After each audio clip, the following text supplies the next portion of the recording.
Tonight's presentation by DSBN of Georgia High School Association football is brought to you by Zoner's Pizza, Wings and Waffles, Vitafuse Sport, Lester Miller, attorney at law, The Cottages on Wesleyan, Langford Allergy Clinic, Crosby Roofing and Seamless Gutters, Macon Boots, your store for boots in Macon, Cherokee Brick and Tile, Apparel Authority, the official clothier of DSBN Sports, BT Media Productions, btmediapro.com, you park 'em, you sell 'em, the car lot for you, and the Macon Touchdown Club.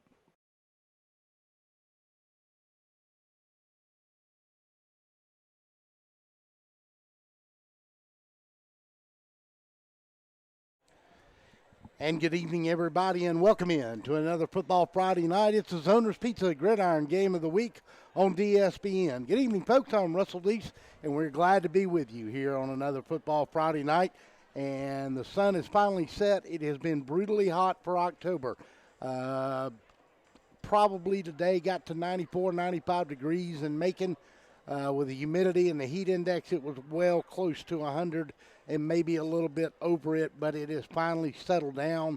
The sun has started to drop in the sky, and it has cooled off tremendously here in the last 30 minutes or so. We've got a big game for you. It's big in the region 7A, but it's bigger than that because it's a part of the 5 Mile rivalry, and I'm going to bring in my host here tonight that's going to tell us all about it, John Kosater. And John, this is an old rivalry and another renewal of it. It is a big old rivalry, big old-fashioned football game. The two teams are close together, like you said, but they don't like each other on the football field.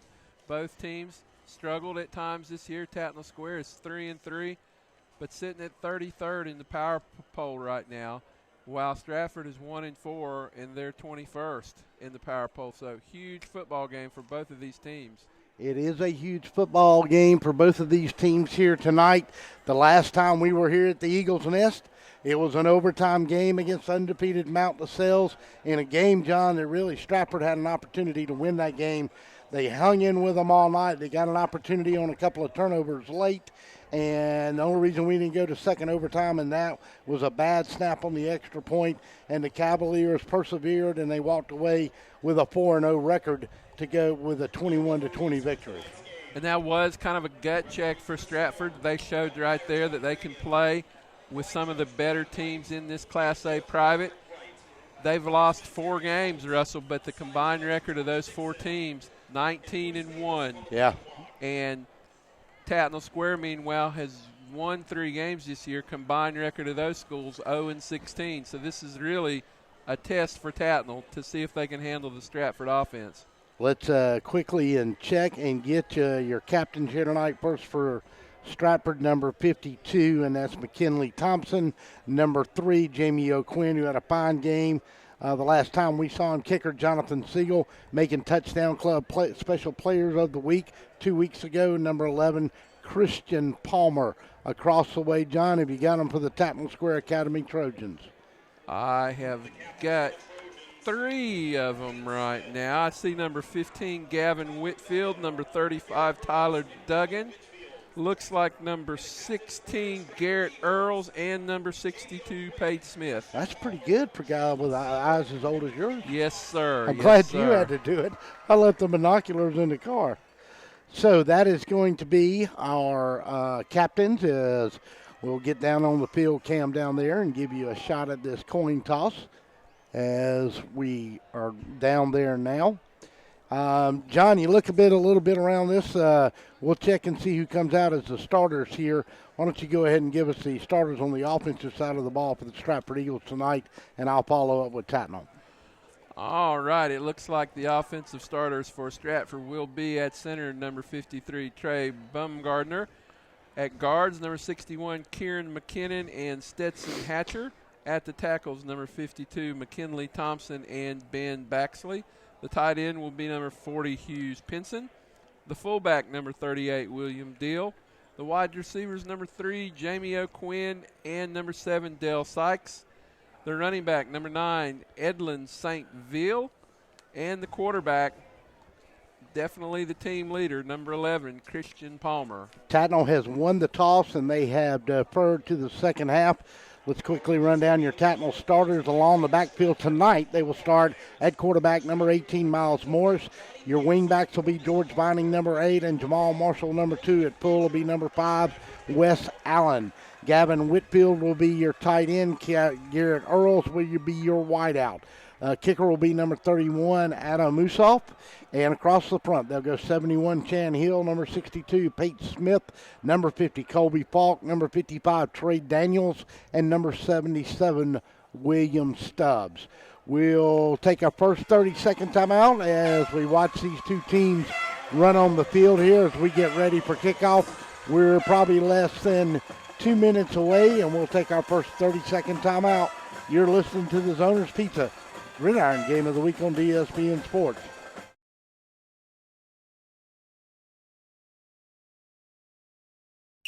Oh my, what a pizza pie. Take one bite and you'll say it too. In fact, take one bite of anything they cook at Zoner's Pizza Joint and they've got you. You will immediately taste the difference because they make their dough daily. Use only the finest cheese and top quality meats. Zoner's even cuts their vegetables fresh daily. Combine all that on a crisp crust taste of a stone oven, and in between bites, you'll say, oh my, what a pizza pie. Zoner's Pizza Joint, Forsyth Road, Macon, and Houston Lake Road, Warner Robins.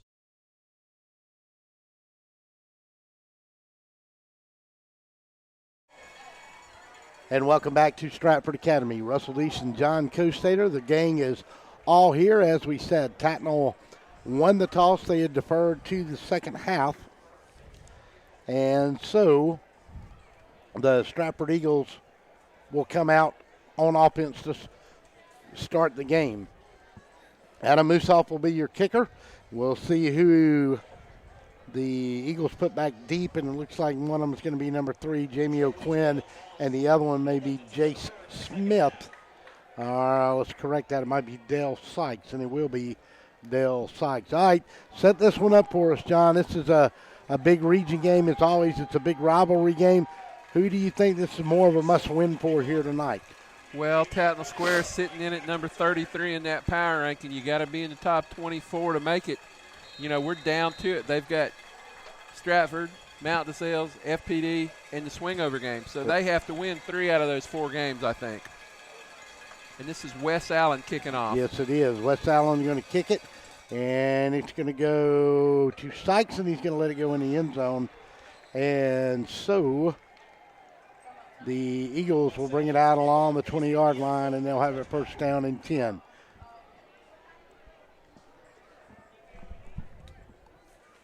So the Eagles will bring it out. Christian Palmer. They'll go Dale Sykes, Morgan Manley.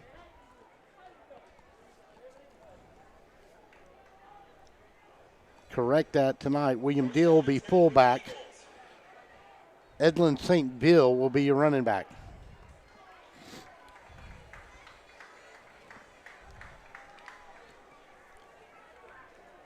So they'll come out as we did. We saw Edwin St. Bill make his ninth grader make his start, our big appearance in that game against Mount DeSales.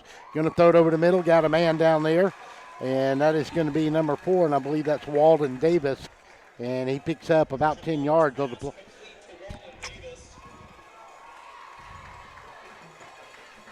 Looked like number 50, Colby Falk, in on the tackle. But that's a quick 10 yards right there, Russell.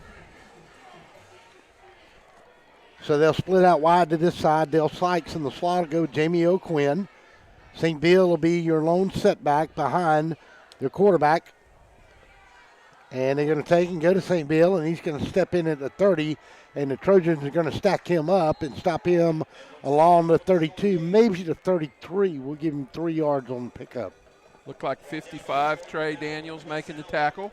He's in on a lot of tackles for Tattnall Square.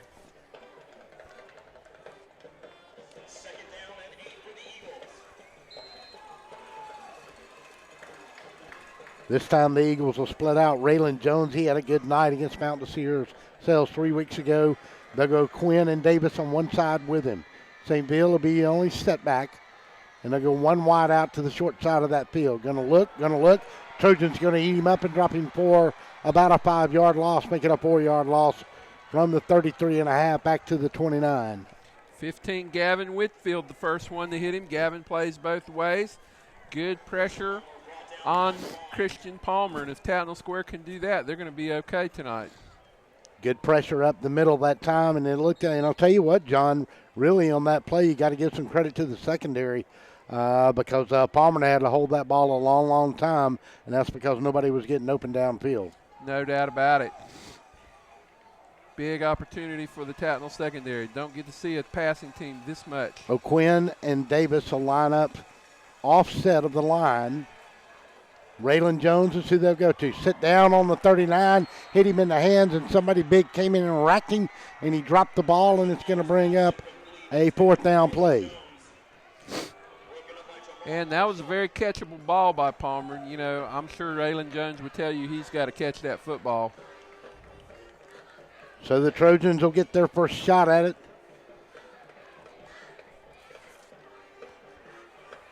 As the Eagles will kick it away. Siegel will do the punting formation. He'll stand along his own 19-yard line. Back deep will be Jamal Marshall. Very talented kid, stands along the Trojans 39 to receive it. And he blocked a kick. Tattnall blocked the kick, and he's going to scoop it up and run it in. And number 17 is going to go in, Hunter Alexander, for the first touchdown of the night. Huge, huge play early. Special teams touchdown. Hunter Alexander picked it up. Easy pickup for the touchdown. Big break early for Tattnall Square. Hunter Alexander was the man that scooped it up and ran it in for a touchdown. We didn't see who got in there first on the play. But just like that, the Trojans get a special teams block, and they'll get a 29, about a 19-yard return on that block kick, and the extra point will come from Moosehoff. Snap is high, touch is good, kick is up, kick is good. Timeout on the field. Trojans lead it 7-0 on the Zoners Pizza. Game of the week on ESPN.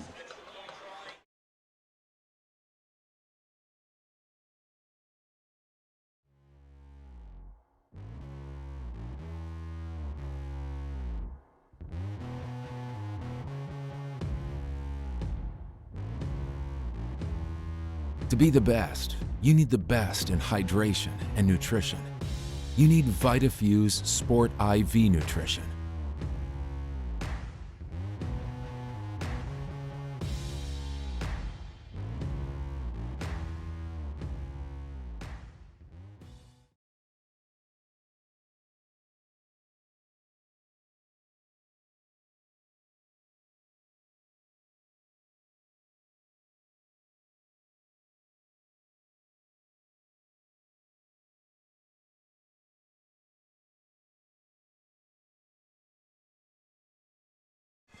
Welcome back to Stratford Academy. And the Trojans will kick it high and short, and it'll land on the Eagles' third 21-yard line. And they've got number 7 coming back this way with it. And he's got an opening up the middle, and that's Dale Sykes. And he's going to get a good return from about the 26. And let's see, he's going to get out to the 35 before they knock him down. That's Brant Gibson with the tackle, a good-looking Tattnall freshman. Starter at linebacker.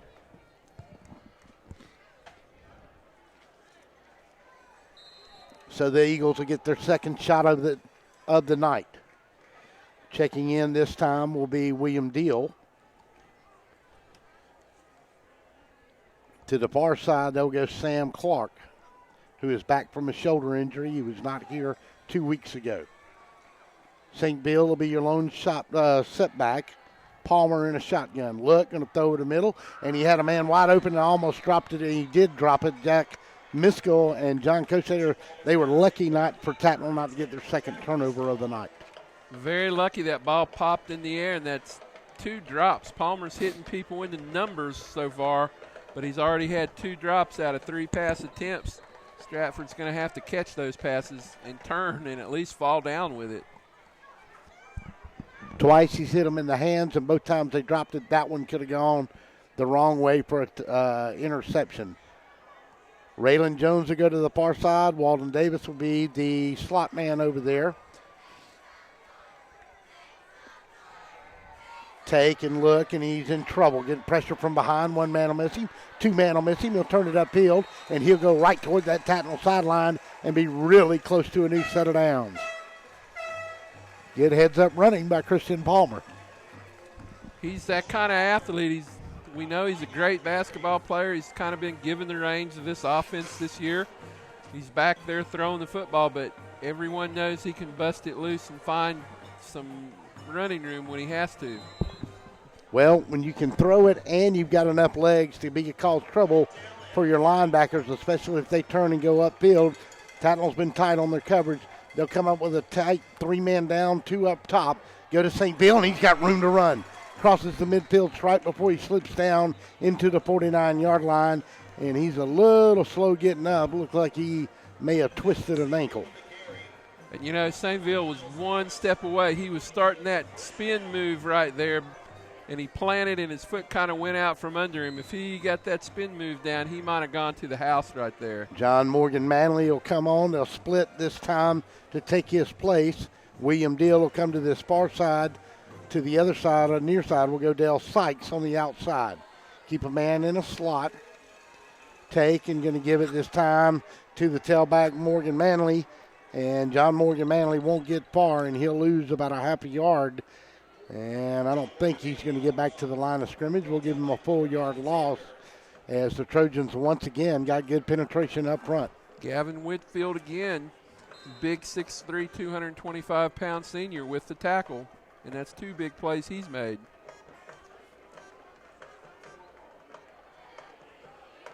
So on a 2nd down and 11, the Eagles will come back to the line again.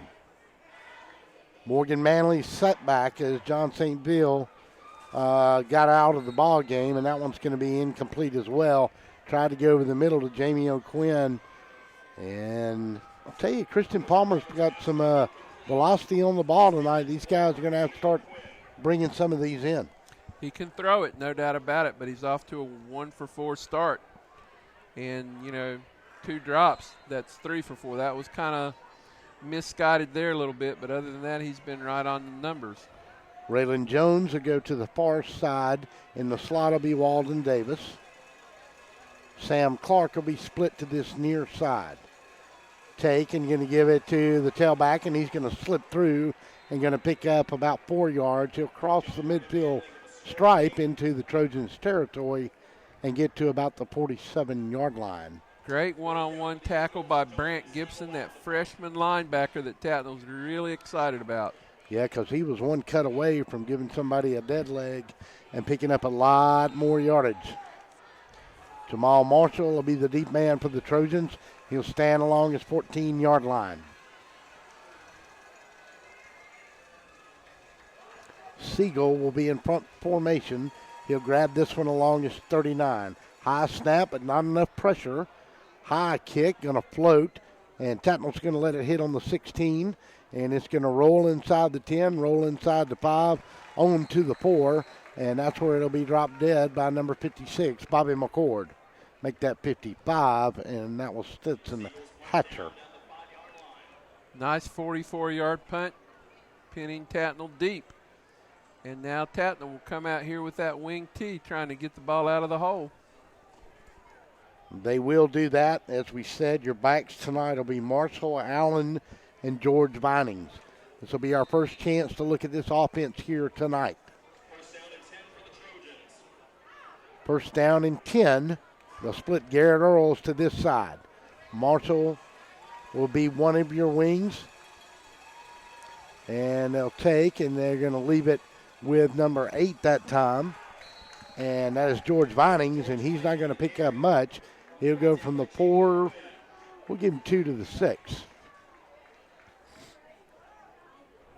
Russell, this is really almost the first time that Tattnall's had this backfield on the field together this year. Jamal Marshall's been hurt. George Vining been hurt. They just haven't been on the field a whole lot, so they've had to rotate a bunch of running backs into it. Marshall will be the wing to this near side. Vinings to the other. Wes Allen will be your full.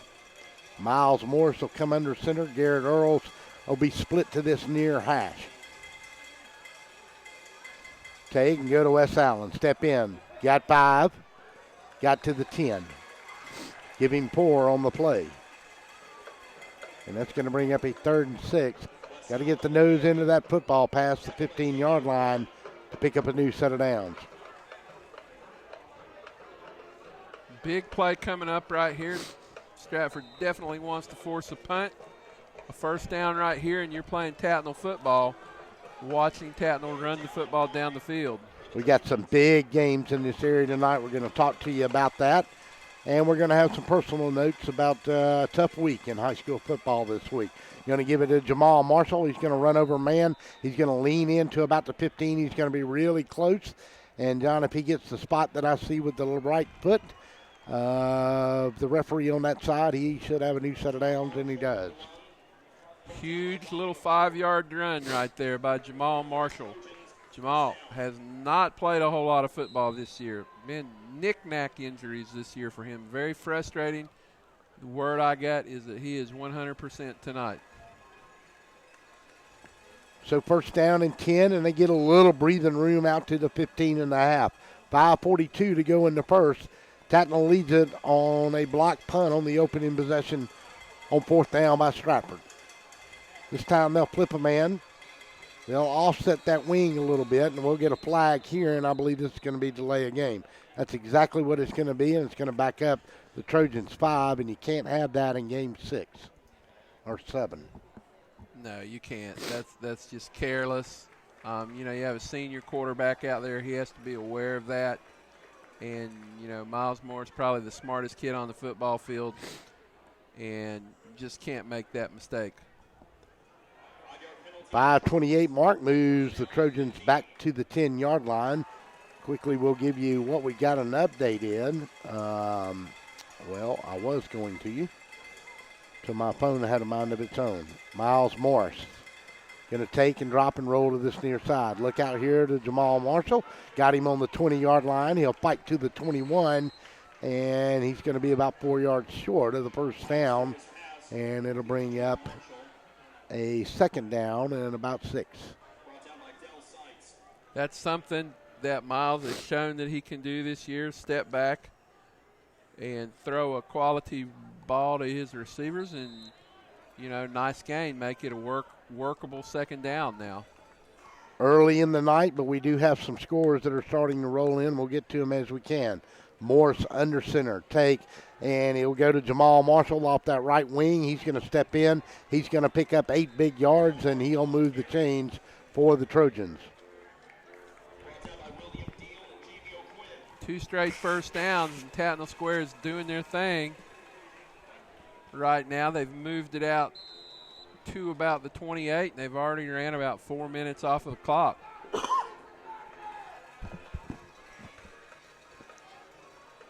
First down and 10. Ball sits right on the 27-yard line. Garrett Earls will go split to that far side this time. Send Binding in motion. They'll give it to him. He'll cut back in along the 28, and the Eagles are going to sniff that one out really quick. And number 51 for the Eagles was in there awful quick. Nice job on the defensive side of the ball by Jamal Hughes. Nowhere for George Vining to run right there. Give you a quick update. Battle of Unbeatens over in Jones County. They lead Dutchtown now by a score of 10-6. Warner Robins has scored against Harris County. It's 7-0. Morris under center. Going to give it to Wes Allen. And Allen's going to have a little room to run. He'll go from the 27, cross the 31, roll up to the 32, maybe the 34. It's a good inside running by Wes Allen.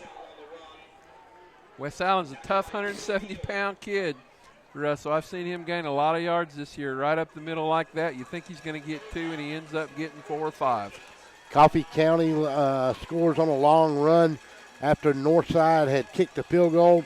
It is now Coffee leads them 7-3, 7-11 left in the first. And we've got a flag, and I'm not sure we get encroachment that time. And we'll check it and see, and that's exactly what it's going to be before we get the signal from the referee. And the Eagles are backtracking already. That's going to be a first down on that penalty. Third straight first down for Tattnall Square. Humid night here tonight. It finally cooled a little bit when the sun went down, but I'm telling you folks, from about 3:30 to 6 o'clock, 6:30 tonight, it was pretty brutal here in Macon, Georgia. Miles Morris going to avoid it, and he's going to throw a pick, and the man got it on the 40, 35, 20, 25-yard line. Ben Jamison over there with the interception. Just never saw him, looked at the receiver the whole way, John, and that's bad news because he closed on it quick and read him the whole way. Just a careless mistake right there by Miles Morris. You know, I said just a minute ago, Miles Morris is a senior. They don't expect him to make that mistake, but he threw it right to Ben Jamison that time. So the Eagles will knock on the door, and we'll have a timeout. We'll take it with them. 30 seconds, 7-0 is your score. 2:35 to go in the first. How do you say, my attorney met with me personally? Thanks, Lester. Thanks, Lester. How do you say, I got the compensation I deserve? Thanks, Lester. Thanks, Lester. How do you say, I won my court case? Thanks, Lester. 谢谢 Lester. Thanks, Lester. You're a good man. I am Lester Miller, and I will get you the compensation you deserve. Thanks, Lester. He ain't afraid of no one.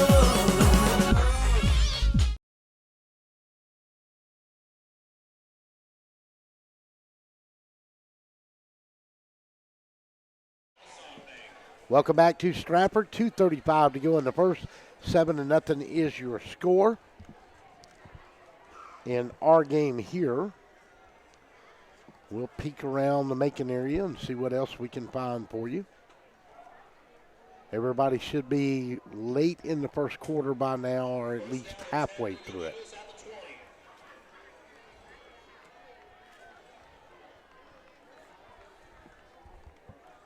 Palmer in a shotgun.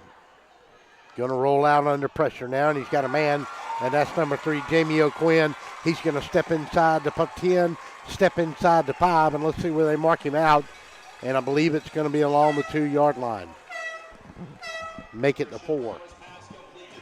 16-yard pickup right there. And Palmer did what he does best, a little scramble outside to avoid the pressure, and he found O'Quinn coming across the middle. Easy catch and toss.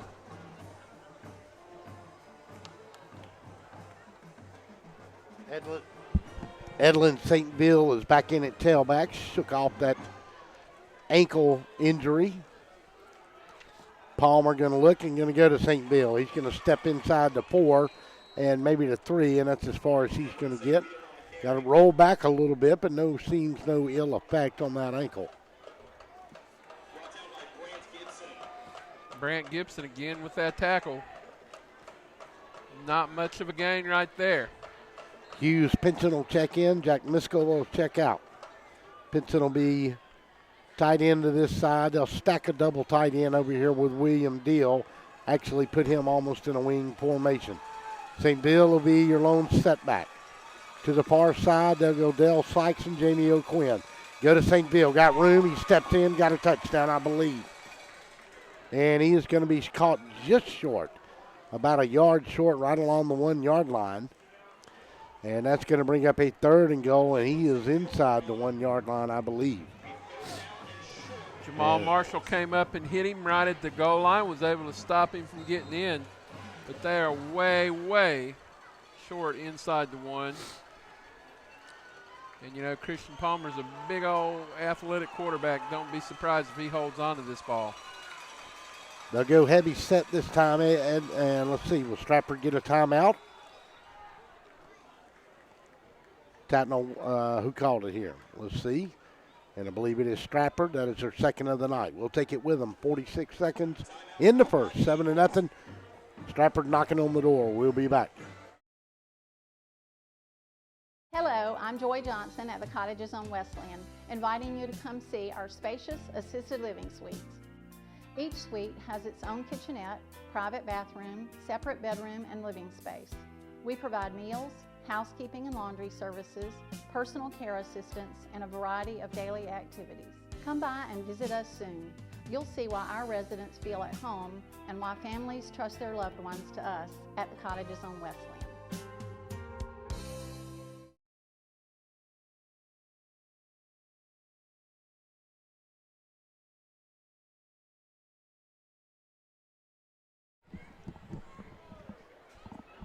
And welcome back to Stratford. Russell Deese and John Kosader. And John, this is a big third down here. Tattnall got on the board first with a special teams play, turned it right back over on their opening possession, and now the Eagles got a chance to tie this football game up. Yeah, they're way down on the one, inside the one, third down. You know, you got to think in a game like this you may have 2 plays to get this 1 yard. So let's see what's going to happen right here. O'Quinn will be in a slot, Sykes to that far side. Deal will be the tight end on this near side. St. Bill will be the lone setback. And they're going to take and sneak it with the quarterback, and let's see if he gets in. He does. So from 1 yard out, Christian Palmer leans in with that big tall body and gets the Eagles on the board. So at 41 seconds to go of the first, Christian Palmer sneaks in from a yard out, and now, John, both of these teams have made a turnover mistake and made the other one pay. No doubt about it. Turnover's a big part of this game already. It was going to be hard to keep Christian Palmer out of the end zone right there. He only had to drive it about 22 yards, and he took that 6'4" frame and moved it that 1 yard for the touchdown. Well, let's see what we got here. We got a flag by the back judge.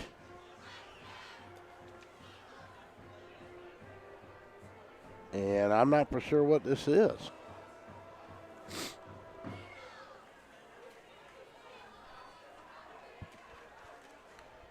Well, that don't make a lot of sense.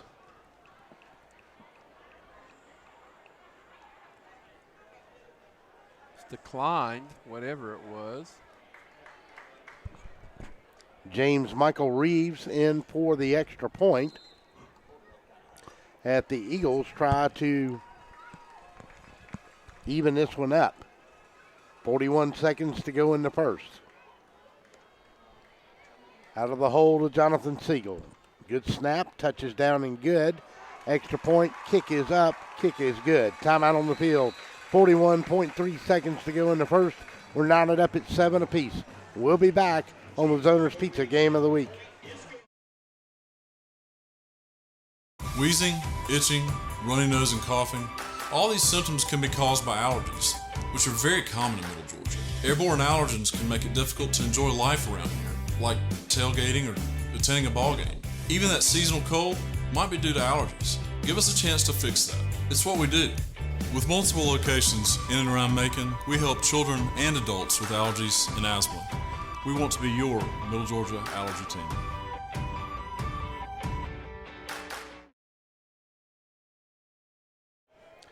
And welcome back to Stratford Academy. Russell Deese and John Kosader here with you. And John, the Eagles got a turnover and gave a little payback to the Trojans that time, and they made them pay on their mistake as well. Well, what we're looking at now is will Chance Jones, the Tattnall head coach, even look at throwing to that football again. He was moving it on the ground, and he tried to throw it a little bit, which Miles Morris can do, and he threw it in an interception. So we'll see if Tattnall goes back to that ground game. James Michael Reeves will do the honors for the Eagles. And his toe will touch it along the 50-yard line. Jamal Marshall will be one of your deep men, and the other one is Wes Allen, and this one will skip along the 14-yard line and go right back into the end zone. And that's where the Trojans will take over at their own 20, and first down and 10 with still 41 seconds to go here in the quarter. Yeah, you don't want to kick it to Jamal Marshall. And The kicker did everything he could to keep it on the other side of the field. Jamal is the speed guy for Tattnall. You don't want to let him get the ball in an open field. Garrett Earls will come split to this side. Bindings and Marshall will be your wings. Wes Allen will go at pull. Toss to Wes Allen. Tries to cut outside, got a little room. 20, 23-yard line before the Eagles spin him down in good pursuit. That time on the far side of the field by the Eagles defense. Looks like Wes Allen's able to get maybe 3 yards over there.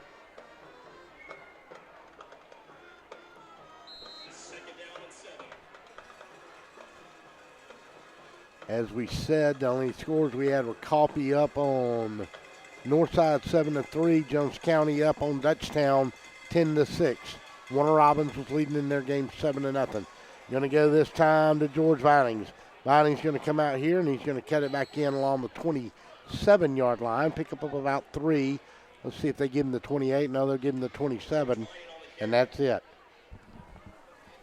George Vining went out a couple weeks ago with a shoulder separation, so he played sparingly last week. It looks like he's a full go this week. Tough, hard-nosed football player who helps on both sides of the football, and he managed to get about 4 yards right there. And that's going to be the end of the first quarter. End of the quarter, 7-all from Stratford. It's the Zoners Pizza Game of the Week on DSPN. We'll be back after this timeout.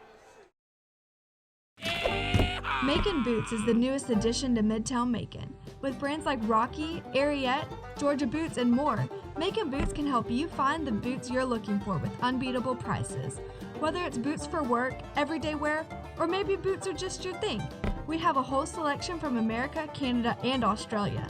While you're here, make sure to check out our authentic belt buckles, handmade knives, genuine leather wallets, and much more that you can only find at Macon Boots. We fit Macon.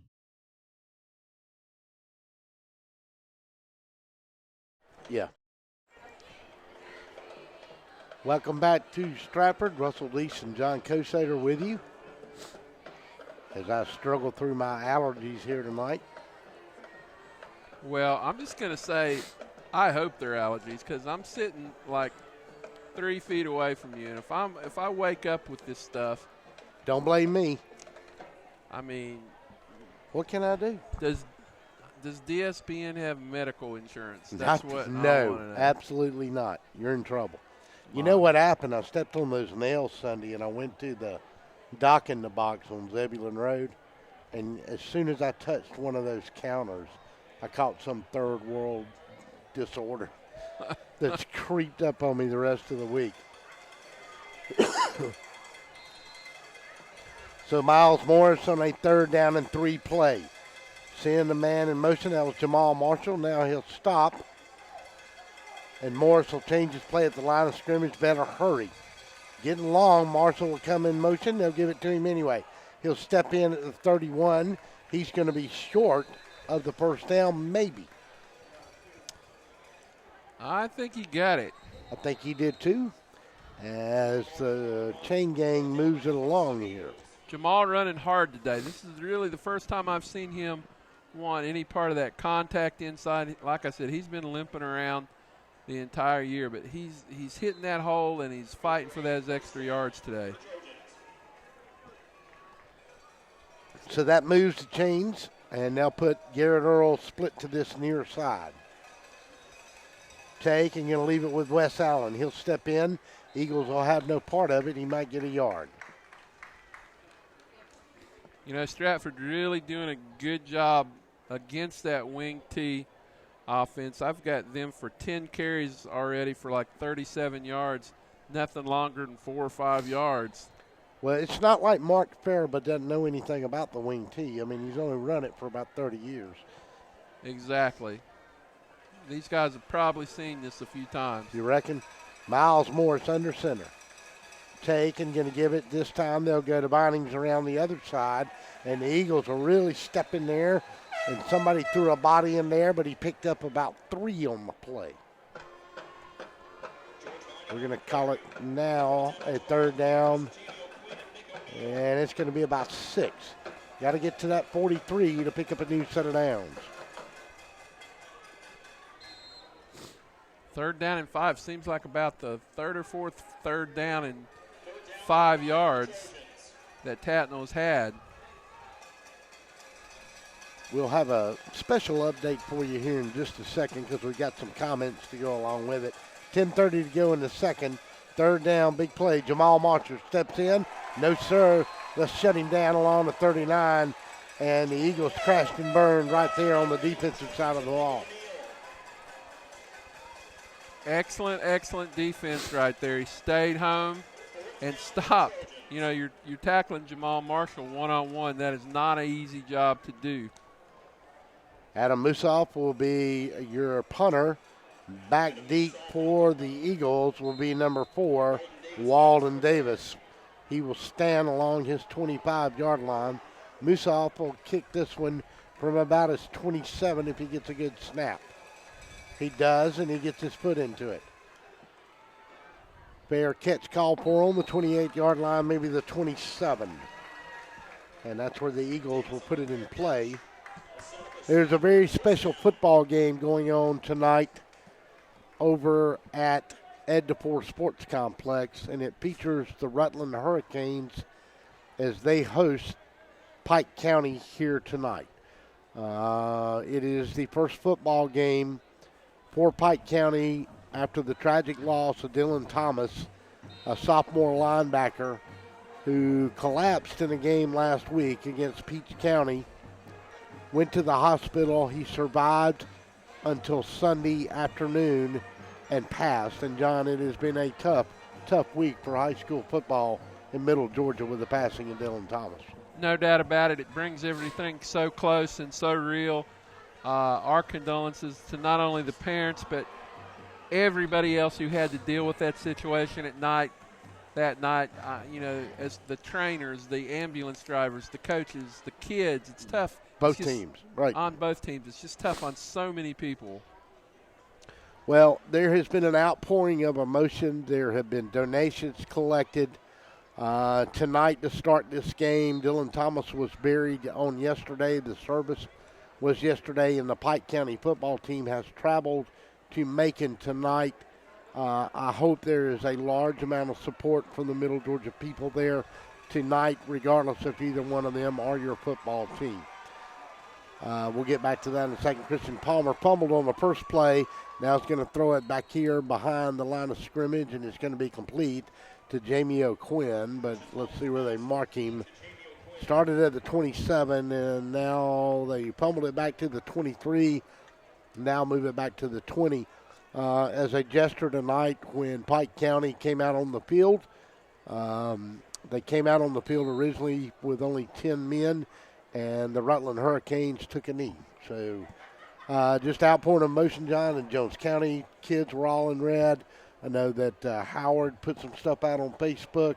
Just people across the state, really. No doubt about it, and it just goes to prove that these young men, they're just kids, and when it gets right down to it, it could be any kid. This could happen to any young man who puts on a uniform, and they're just all together right now. Oh, my. And there's going to be a screen pass, and it's going to work out real well for Walden Davis, and he is going to get back about 10 yards.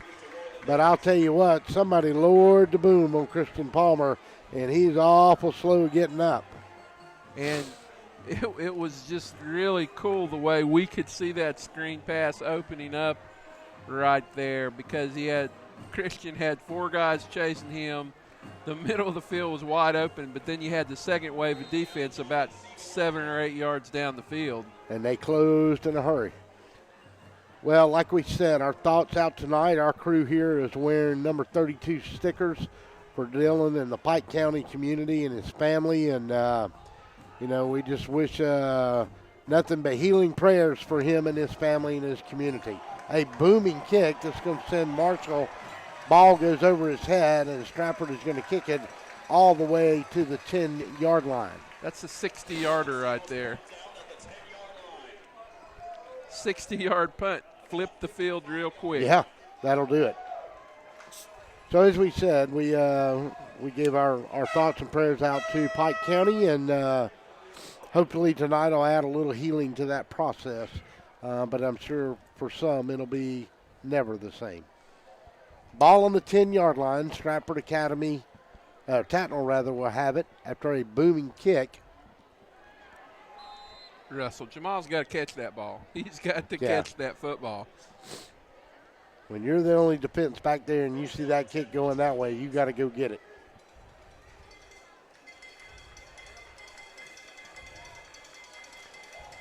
So West Allen will be in it full. They'll take and they'll give it to West Allen. He'll step in and get along the line of scrimmage, maybe pick up 1 or 2 on the play up to about the 12. And I'll tell you, John, this game, I know you were at another game that night. This is eerily similar to that Stratford Mountain LaSalle's game that night. Both offenses struggling to move the football, but the defense is on top of the world.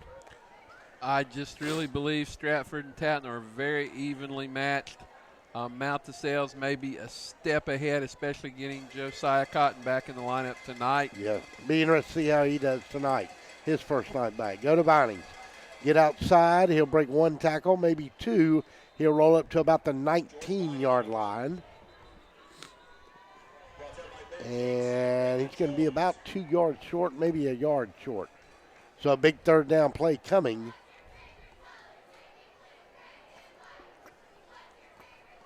For the Trojans. That's about 7 yards. That's about as far as our run has gone so far for Tattnall Square, but that's George Vining, a well put together 180-pound running back. Third down and 1, big play for the Stratford Eagle defense, big play for the big front 5 of the Tattnall Trojans on the offensive line. And they got a little snap count on them and a good call. Miles Morris is going to sneak it ahead quickly and pick up about 4 on the play and pick up a first down. Saw Miles do that 3 times against Wilkinson County from the 1 or 2 yard line. That quick silent count, just runs straight ahead, and he gets the first down. And let's see if Tattnall can keep it going. Got a quick update at the end of 1, Valdosta 20, Houston County nothing. We got a pick 6 at Mary Persons, and the Dogs lead, Upson lead 21-0. 9:30 to go in the second there. Mary Persons got undefeated season on the line every Friday night now. Jamal Marshall with room to mind. Got outside, 35-40. 1 man to beat on his horse. 10-5, goodbye. 78 yards. 78 yards by Jamal Marshall, and nobody was going to catch him.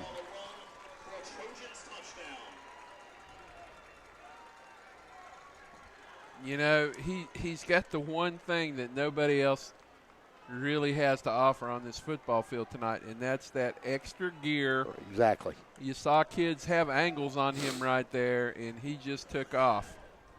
Yeah, he reminds me, because he's got such a long stride, of an old Tattnall Trojan by the name of DeAndre Smelter.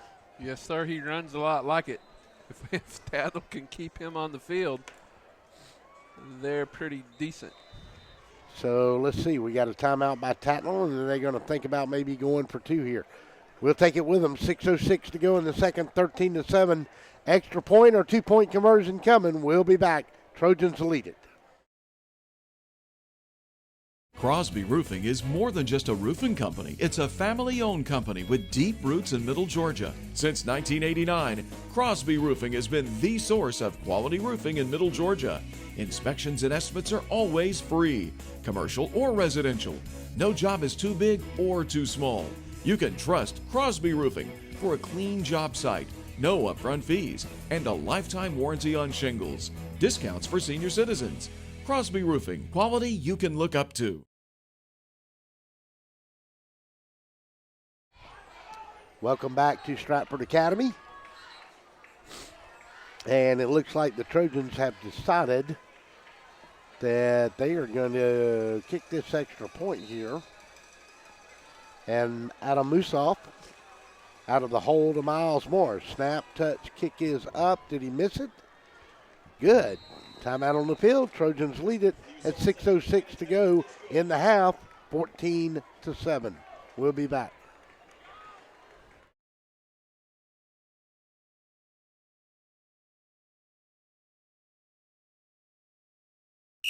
Oh my, what a pizza pie! Take one bite and you'll say it too. In fact, take one bite of anything they cook at Zoner's Pizza Joint and they've got you. You will immediately taste the difference because they make their dough daily. Use only the finest cheese and top quality meats. Zoner's even cuts their vegetables fresh daily. Combine all that on a crisp crust taste of a stone oven, and in between bites, you'll say, oh my, what a pizza pie! Zoner's Pizza Joint, Forsyth Road, Macon, and Houston Lake Road, Warner Robins. Got an update from Charles Crowley over in Jones County. Dutchtown has scored, and with 9:08 left to go in the second period, Dutchtown leads the Greyhounds 12-10. Dutchtown comes in 6-0 too, just like Jones County. What do you think that crowd's like? Whew, off the chains.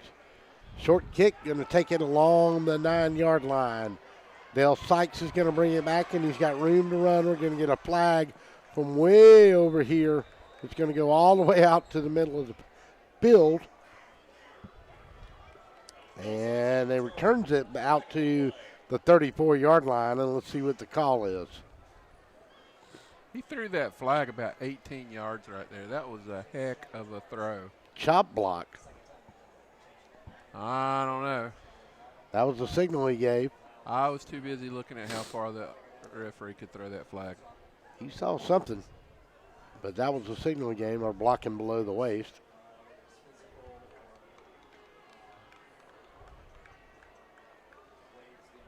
And that's going to back it up, and let's see where they finally marked this one down, about the 19-yard line. And at 5:57 to go here in the second period, 14-7, Tattnall leads it.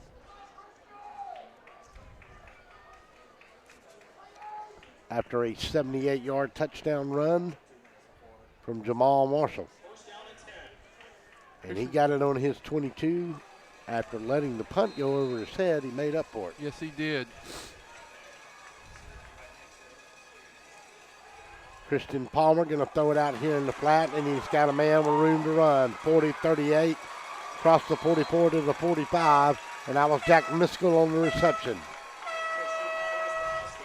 So, go ahead, John. Sorry about that. I'm watching what's going on back there with the quarterback. Christian Palmer took another big hit, this time by Elmo Daniels, and those two were John pretty good at each other. Christian Palmer getting racked up pretty good back there, and he took offense to it that time.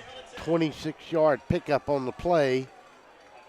They'll send Walden Davis and Dale Sykes to that far side. They'll also keep Jamie O'Quinn in tight. To this near side, they'll have Raylan Jones.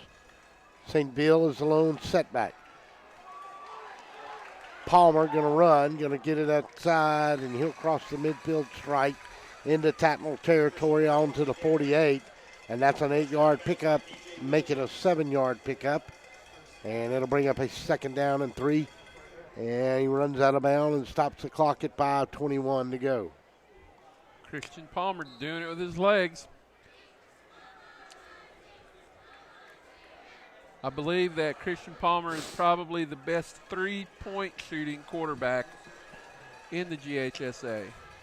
Raylan Jones to this near side. Single setback will be St. Bill. Take, and they'll get on him. He held the football too long. He was looking to go downfield to Dale Sykes. The only other man he had was the slot guy, Jamie O'Quinn. But the pressure came too quick for him to go through his progression that time. And they stack him back on the Eagle 47-yard line. That's Hunter Alexander, the backup quarterback, came in and made a great tackle. And it's 3rd down and 8. Big play right here for Stratford.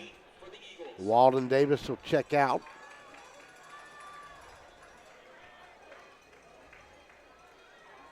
Jones to this near side is your wideout. Take, and going to leave it with St. Bill. And Trojans are not going to let him get anywhere, and he may get half a yard. And that's going to bring a 4th down play with 4:30 to go in the second period. And let's see what the Eagles opt to do here, and they will kick it away, I believe. That was Brant Gibson making that tackle. Great one-on-one tackle. And, you know, Stratford running the ball on 3rd and 8, trying to fool them a little bit, but it just hasn't worked. Great effort by the Tattnall Square defense so far in the first half. Well, as Mark Faraba considering going for it here, we have a timeout, but we're going to keep it here with you, and let's just see if we can get you some updates on whatever we can get here for scores for you. And we'll see what we can pull up. As we said, Dutchtown was leading with 9 minutes to go in the second period against Jones County.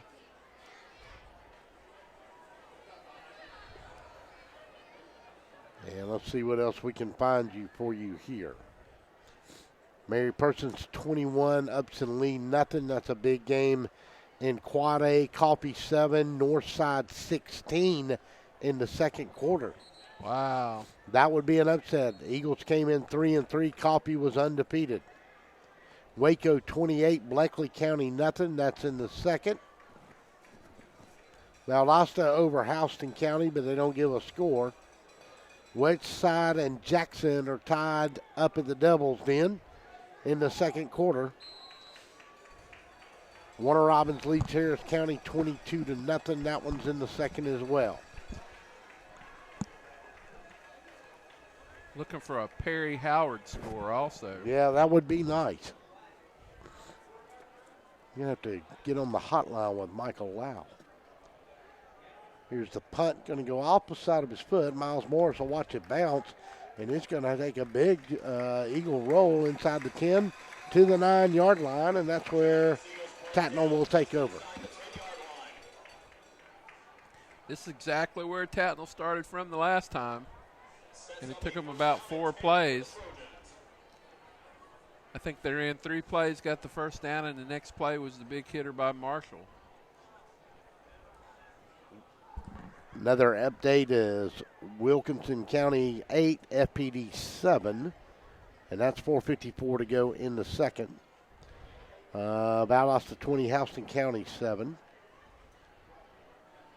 Here it is 14-7 with 4:02 to go in the half. Tattnall Hobbit first down and 10, but deep inside their own territory after another excellent punt by the Eagles, and their punting game has worked for them well here tonight. See what the Trojans can do. They'll take and hand it off inside to Wes Allen, and that, well, somebody's shoe that come flying out there. I thought it was a ball for a minute.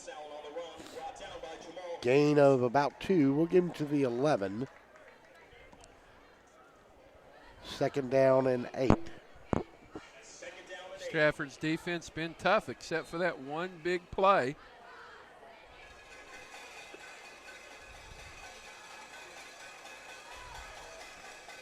So second down, and Garrett Earls will come split to this far side. Send Binding in motion, giving on a little cross-buck action to Jamal Marshall, and he's running free again. He's going to get across the 30 on up to the 31, and somebody held on to a shoestring, or he had been off to the races again. That's another 19 yards right there. Jamal looks like Jamal was supposed to look this year right now. Jamal's brother, Jimmy, playing tonight also for Middle Tennessee State. I saw a post from his mom saying she'll be here supporting her senior son, but she'll be watching the game from the stands at Middle Tennessee State. 2:59, the clock rolls under 3. Miles Morris will roll out. Got time now, he'll get pressure. Can he give it away? He gives up ground, and not a good idea by the senior quarterback to do that and hold the football. He's got to get rid of that ball. Yeah, I'm not sure what that was. Miles had a lot of time to get rid of that football, and he held on to it.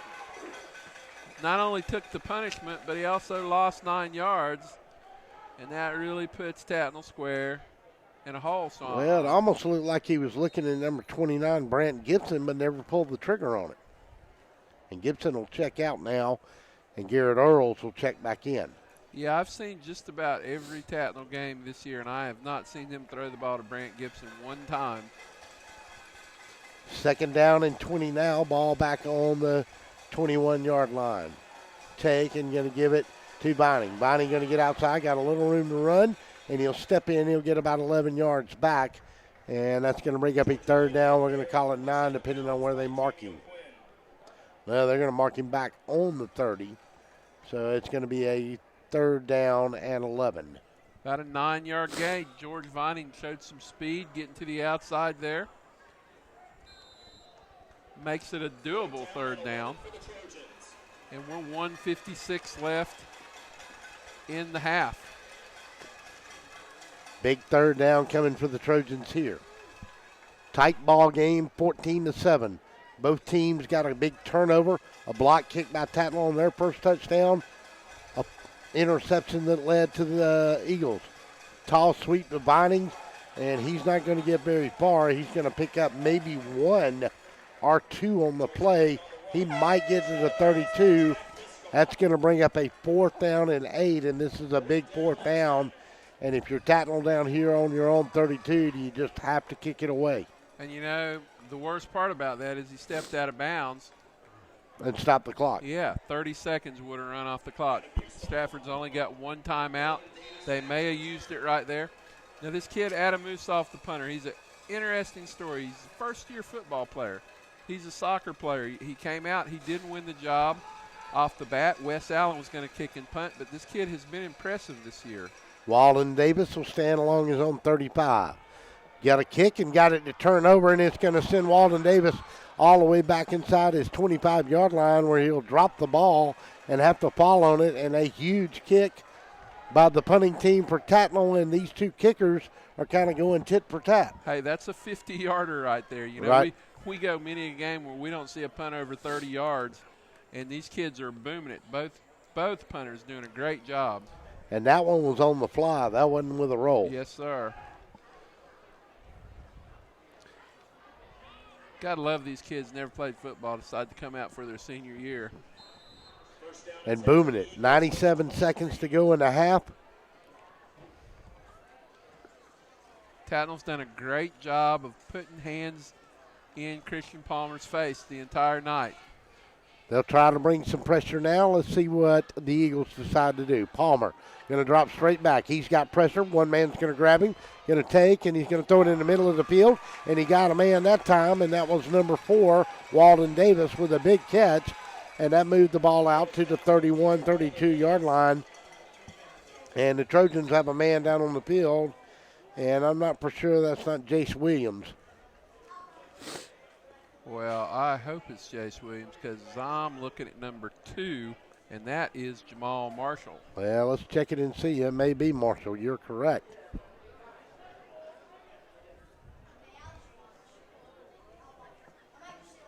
.124, and he got kind of just caught up in traffic there in the group that made the catch, and the Eagles and the Trojans will take a knee, and let's see if they head to the sideline as the trainers come out on the field. And Chance Jones is going to come out here, and we're going to take a break. We'll come back. 1:24 to go in the half. 14-7. Trojans lead it. Man down. We'll be back.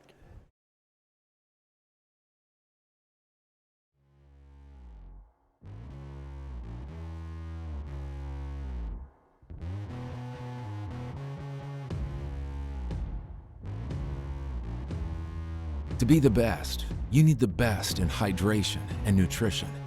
You need VitaFuse Sport IV Nutrition.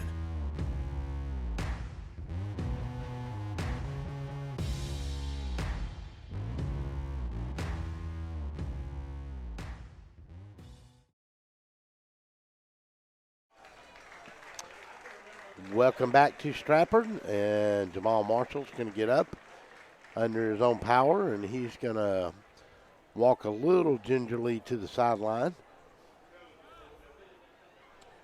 Well, he's going to have a 1:24 and then a 25-minute halftime to get well. Need Jamal back into this game, no doubt about it. Big weapon for the Trojans. Do not want to see him spend too much time laying on the turf. And he's up and walking about. How about Christian Palmer? Great job of being able to get rid of the football. And he ended up with what? About an 8-yard gain. Well, no, more than that. Let's see now. They're marking the ball back. Yeah, we missed something there. Yeah, we missed a penalty or something. They're moving the ball back. Is that a first down marker or a second down marker back there? Palmer in a shotgun, looks, got pressure. Trojans will get him, and they'll get a hold to go with it. They'll sack him back on the 11-yard line. And I'm not sure if number 67 for the for the Eagles is not going to get called on that hold that time. And that would be Ben Baxley. And that's number 55, Trey Daniels, who has been in the backfield the entire game. He's a little 5'8", 200-pound water plug of a defensive lineman, and he's doing a great job. Tattnall declines the penalty. And it's second down in a week to go right now. Yeah, got to get to the 34-yard line. Ball is on the 10. Make it the 11. Third down and 23. And the Trojans have been putting lots of pressure on Christian Palmer, but John, so far, he's handled it pretty well. He has. He's taken some punishment. Go to Saintville, and he will not get very far, and he'll be lost back from the 11 to the 7. And the clock will roll under 25 seconds right now. And it's going to bring up a third down. Real surprised Tattnall's not stopping that clock. They've got two timeouts. And I'm missing it. And I think I'm missing it down somewhere in this series. Right. You had two chances to stop the clock right there. Get the ball inside the 50. I don't know. But that's why I'm an announcer and not a football coach. Well, the pay's better. Yes. Go to the end of the first half. 14-7. Trojans lead it. We'll take a timeout. We'll come back and get you ready for the second half and get caught up on some big scores around the area. We'll be back. It's the Zoners Pizza Gridiron Game of the Week on DSPN Sports. How do you say, my attorney met with me personally? Thanks, Lester. Thanks, Lester. How do you say, I got the compensation I deserve? Thanks, Lester.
Say, oh my, what a pizza pie! Zoner's Pizza Joint, Forsyth Road, Macon, and Houston Lake Road, Warner Robins.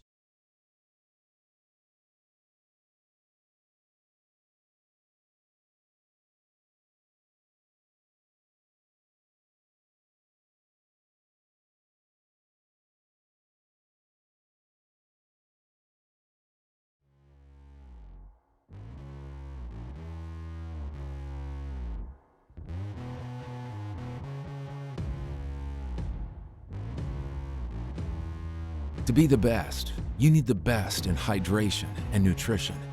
You need VitaFuse Sport IV Nutrition.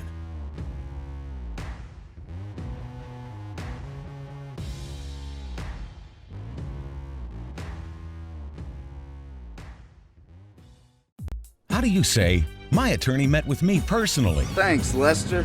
Thanks, Lester. How do you say, I got the compensation I deserve? Thanks, Lester. Thanks, Lester. How do you say, I won my court case? Thanks, Lester. 谢谢 Lester. Thanks, Lester. You're a good man. I am Lester Miller, and I will get you the compensation you deserve. Thanks, Lester. He ain't afraid of no one. Allison at the Cottages on Westland, inviting you to come see our spacious assisted living suites. Each suite has its own kitchenette, private bathroom, separate bedroom, and living space. We provide meals, housekeeping and laundry services, personal care assistance, and a variety of daily activities. Come by and visit us soon. You'll see why our residents feel at home and why families trust their loved ones to us at the Cottages on Westland. Wheezing, itching, runny nose, and coughing. All these symptoms can be caused by allergies, which are very common in Middle Georgia. Airborne allergens can make it difficult to enjoy life around here, like tailgating or attending a ball game. Even that seasonal cold might be due to allergies. Give us a chance to fix that. It's what we do. With multiple locations in and around Macon, we help children and adults with allergies and asthma. We want to be your Middle Georgia allergy team. Macon Boots is the newest addition to Midtown Macon. With brands like Rocky, Ariat, Georgia Boots, and more, Macon Boots can help you find the boots you're looking for with unbeatable prices. Whether it's boots for work, everyday wear, or maybe boots are just your thing, we have a whole selection from America, Canada, and Australia. While you're here, make sure to check out our authentic belt buckles, handmade knives, genuine leather wallets, and much more that you can only find at Macon Boots. We fit Macon. Crosby Roofing is more than just a roofing company. It's a family-owned company with deep roots in Middle Georgia. Since 1989, Crosby Roofing has been the source of quality roofing in Middle Georgia. Inspections and estimates are always free, commercial or residential. No job is too big or too small. You can trust Crosby Roofing for a clean job site, no upfront fees, and a lifetime warranty on shingles. Discounts for senior citizens. Crosby Roofing, quality you can look up to. Do you want to win? Do you want to crush the competition? Do you really want it? To be the best, you need the best in nutrition. You need VitaFuse Sport. VitaFuse Sport provides IV hydration, vitamins, minerals, and amino acids for serious athletes. Our infusions are nearly 100% absorbed compared to only 20% of oral supplements. So whether you are trying to win a championship, set a new personal best, or just want to perform better and recover faster, VitaFuse Sport was developed for you.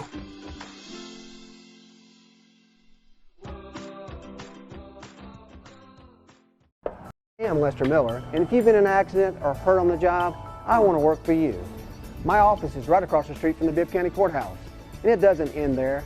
Middle Georgia is my home. I graduated from high school here, college, and Mercer Law School. My family goes to church here, my kids go to school here. I work hard for my community, and when you need an attorney, I will personally take your call. Thanks, Lester. And I will work hard for you too.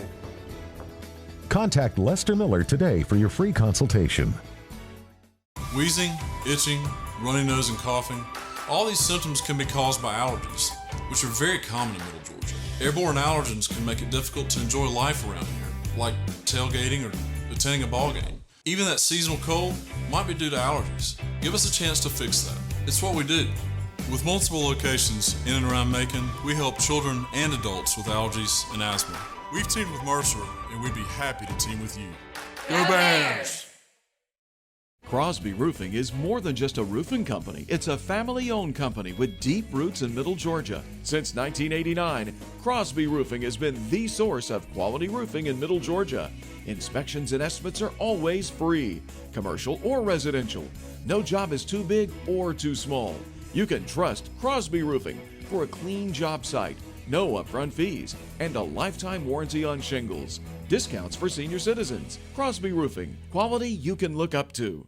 You can tell everything you need to know about a man by the boots he wears. They tell his story. They let you know he works hard and plays hard. Macon Boots at 3182 Vineville Avenue carries Georgia Boot, Redback, Rocky, Durango, and more. From safety toe, chemical proof, waterproof, and snake proof to hunting, casual, and western, Macon Boots delivers only the highest quality in boots, belts, wallets, and hats to help tell any man's story. Open Monday through Saturday from 9 to 6. Follow Macon Boots on Facebook and at maconboots.com. Macon Boots. We fit Macon.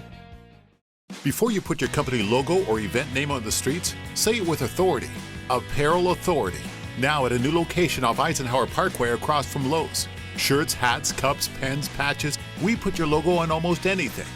Our team provides quality craftsmanship and custom embroidery, and our screen printing will turn your design into wearable works of art. Call or stop by in person for a quote.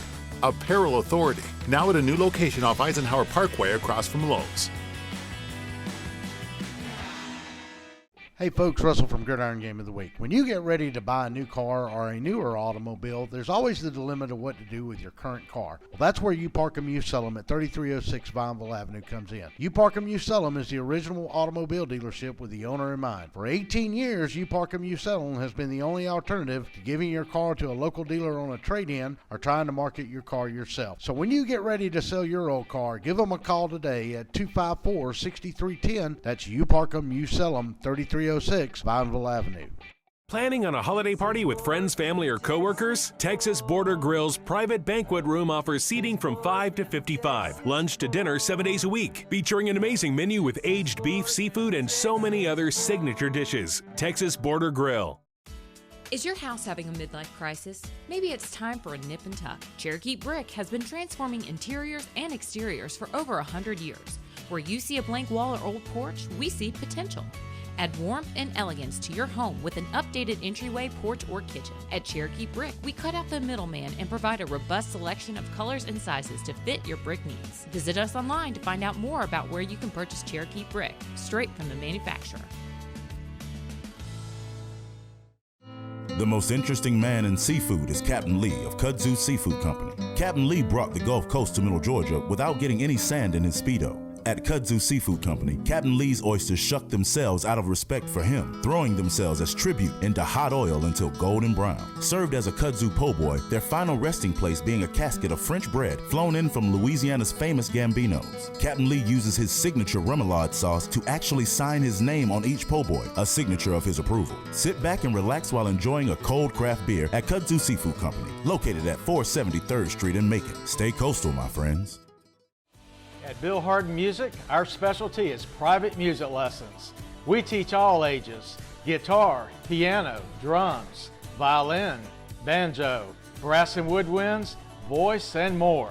It's easy to get started and only $80 per month. Come to our store once a week for your private lesson.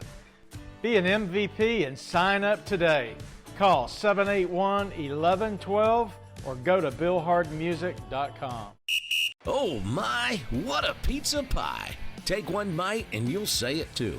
In fact, take one bite of anything they cook at Zoner's Pizza Joint and they've got you. You will immediately taste the difference because they make their dough daily. Use only the finest cheese and top quality meats. Zoner's even cuts their vegetables fresh daily. Combine all that on a crisp crust taste of a stone oven, and in between bites, you'll say, oh my, what a pizza pie! Zoner's Pizza Joint, Forsyth Road, Macon, and Houston Lake Road, Warner Robins.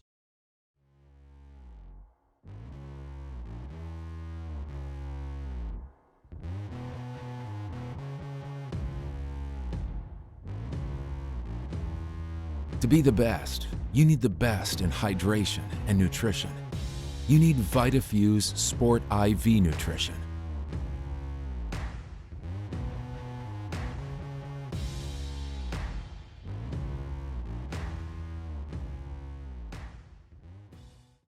How do you say, my attorney met with me personally? Thanks, Lester. Thanks, Lester. How do you say, I got the compensation I deserve? Thanks, Lester. Thanks, Lester. How do you say, I won my court case? Thanks, Lester. 谢谢 Lester. Thanks, Lester. You're a good man. I am Lester Miller, and I will get you the compensation you deserve. Thanks, Lester. He ain't afraid of no one. Hello, I'm Joy Johnson at the Cottages on Westland, inviting you to come see our spacious assisted living suites. Each suite has its own kitchenette, private bathroom, separate bedroom, and living space. We provide meals, housekeeping and laundry services, personal care assistance, and a variety of daily activities. Come by and visit us soon. You'll see why our residents feel at home and why families trust their loved ones to us at the Cottages on Westland.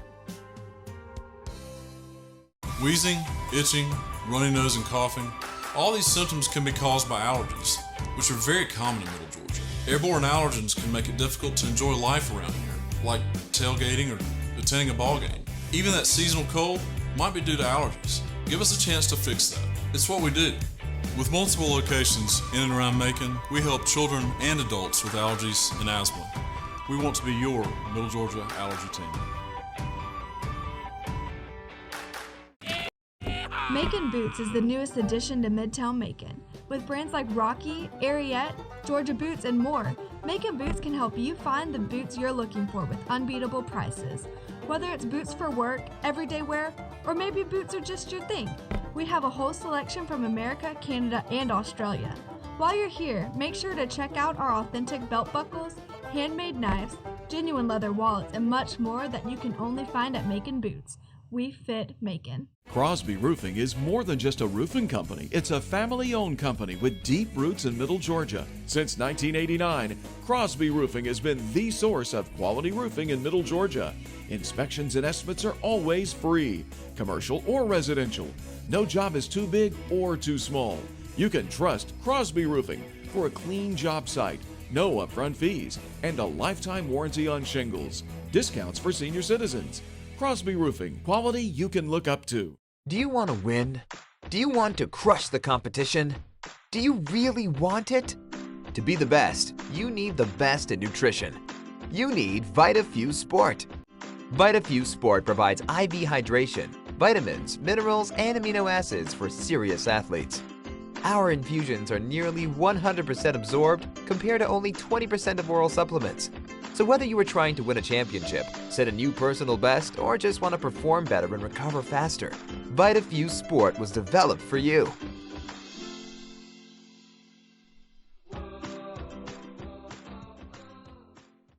I am Lester Miller, and if you've been in an accident or hurt on the job, I want to work for you.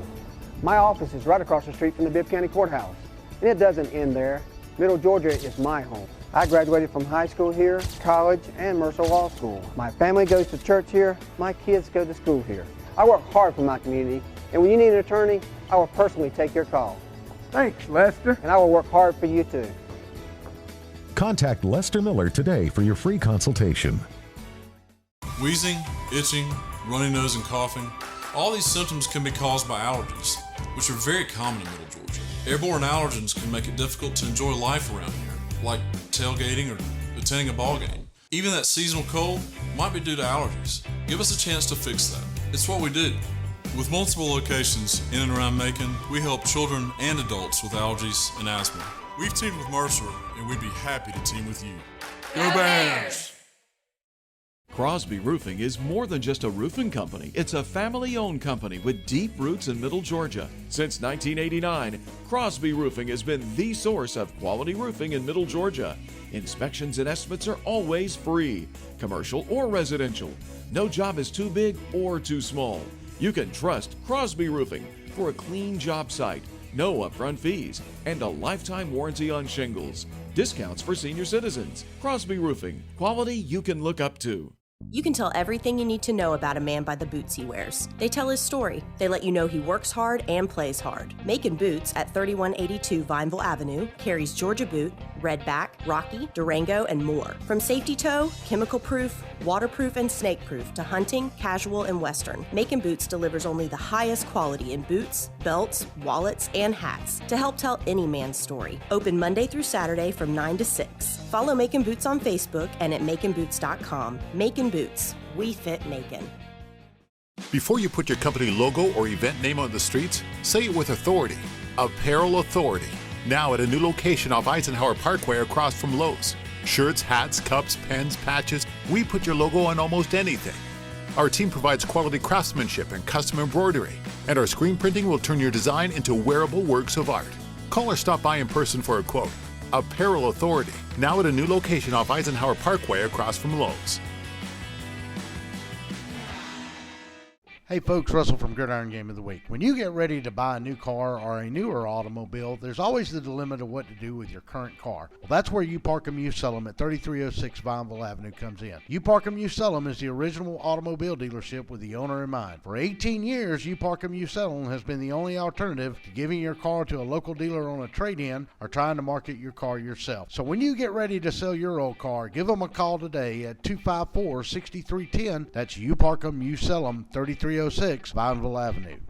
Planning on a holiday party with friends, family, or coworkers? Texas Border Grill's private banquet room offers seating from 5 to 55. Lunch to dinner 7 days a week. Featuring an amazing menu with aged beef, seafood, and so many other signature dishes. Texas Border Grill. Is your house having a midlife crisis? Maybe it's time for a nip and tuck. Cherokee Brick has been transforming interiors and exteriors for over 100 years. Where you see a blank wall or old porch, we see potential. Add warmth and elegance to your home with an updated entryway, porch, or kitchen. At Cherokee Brick, we cut out the middleman and provide a robust selection of colors and sizes to fit your brick needs. Visit us online to find out more about where you can purchase Cherokee Brick, straight from the manufacturer.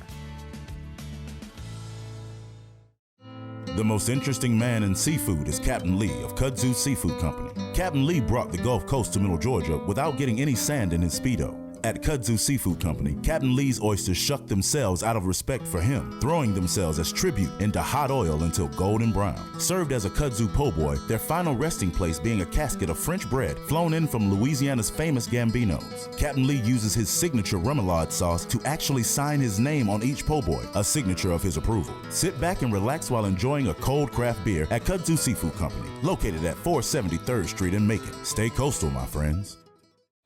At Bill Harden Music, our specialty is private music lessons. We teach all ages: guitar, piano, drums, violin, banjo, brass and woodwinds, voice, and more. It's easy to get started and only $80 per month. Come to our store once a week for your private lesson. Be an MVP and sign up today.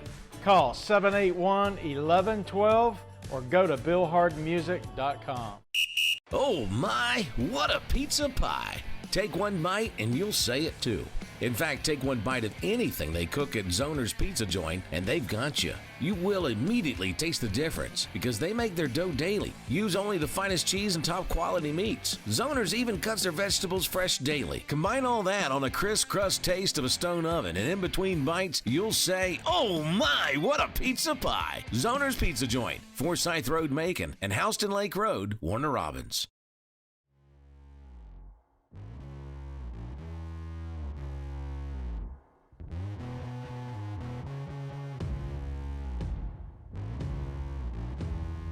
To be the best, you need the best in hydration and nutrition. You need VitaFuse Sport IV Nutrition.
And welcome back into Stratford Academy. Glad we got a little respite there at halftime. I know you enjoyed the commercials, and we appreciate you supporting our sponsors each and every week that allow us to bring you this game. Big night across Middle Georgia. Of course, the big story this week in high school prep football was the passing of Pike County linebacker, sophomore linebacker Dylan Thomas. The DSBN sports crew is pleased to be wearing number 32 on our attire here tonight in honor of that young man. They had a fundraiser here for the family at Pike County, and Pike County is actually in Macon tonight. The funeral for Dylan was held on yesterday, so an emotional night, I'm sure, for Pike County here tonight, and we'll try to get you an update on that score as they were playing Rutland. Let's give you what we have. West side of Macon leads Jackson 21-7. That game is at halftime. What else do we have here? Let's try to get you something else. Pike County, I believe, was leading in their game 34-2 over Rutland. Another big game. Northside leads undefeated Coffee County. Now, this is an upset alert. Northside leads it 23-7.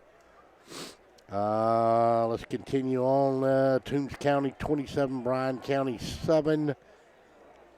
We had some other update. Dutchtown, undefeated Dutchtown, came to Jones County tonight. They are leading it by a score of 18-10 at the half. 18-10 at that half. Bradwell leads Effingham County 13-0 at the half.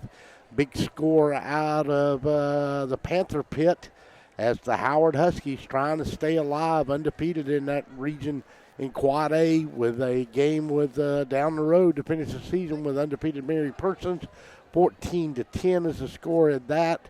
As we said, we gave you Northside leading 23-7. Central leads Kendrick 7-0. We don't have a score on Mount DeSales. What else do we have? I was looking for an FPD score. Waco leads Blackley 35-0. That score was also only in the second period as we get ready for this second half kickoff. Let's quickly recap the scoring in this one. The Tattnall Trojans got on the board at the 9:50 mark of the first period on Stratford's opening possession. The Eagles came in to punt on 4th down, and it was blocked, and Hunter Alexander picked it up and ran it 19.5 big yards. Extra point was good. Trojans led it 7-0. Christian Palmer, the quarterback for Stratford, got the Eagles on the board with 41 seconds to go in the first period on a 1-yard plunge after a big interception on Tattnall's second possession of the game, making their first possession of the game. No second. And the extra point was good, 7-all. We stayed there till 6:06 of the second period, and Jamal Marshall broke off a 78-yard run for the Tattnall Trojans. Extra point was good, and we went to half at 14-7, and that's where we sit. Tattnall won the toss and deferred to the second half, and they will get it here now to begin this second half of play. James Michael Reeves will do the honors for the Eagles. Back deep for the Trojans will be Jamal Marshall on one side, and on the other side will be George Vinings. So Reeves will get set to move on it as we get ready for the second half from here at Stratford Academy. 14-7, a big region game for these in 7A, and a crosstown rivalry that goes back a long way. Going to kick a short kick, and there's an up back going to catch it for the Trojans, and he's going to have it across the 30, get across the 35 to about the 37-yard line, and it looked like that was Hunter Alexander on the return, and I believe that's exactly who it was. So the Trojans will set up shop along their own 37, 36, make it with field position in their favor to start this second half.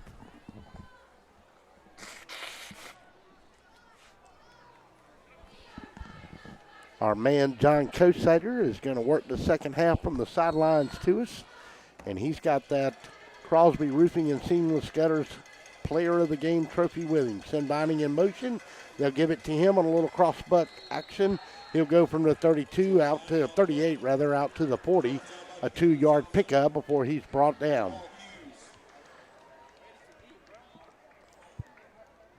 And that was Hughes Pinson, I believe, on the tackle that time. Miles Morris will look to his sideline.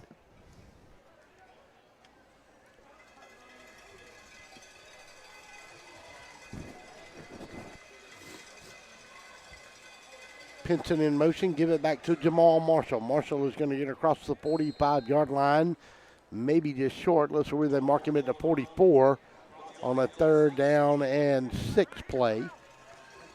And he'll be about 3 yards short. And make that 2nd down, and now it's a 3rd down and about 3. It's going to be a short 3. Got to get to about that 48, right past the 47, really, to pick up a new set of downs. Garrett Earls will come to this near side. Marshall will be the wing to the far side, and they'll break the wing and go with a split backfield, and then they'll go to the second man through, and somebody shot the gap and got George Vinans right there, and they put him down, and I believe one of them was Jack Miskell on the tackle. And may have had Dale Sykes in there with him as well. And it's going to bring up a fourth down play, and back deep will go Walden Davis. And the kicker will be Adam Musoff.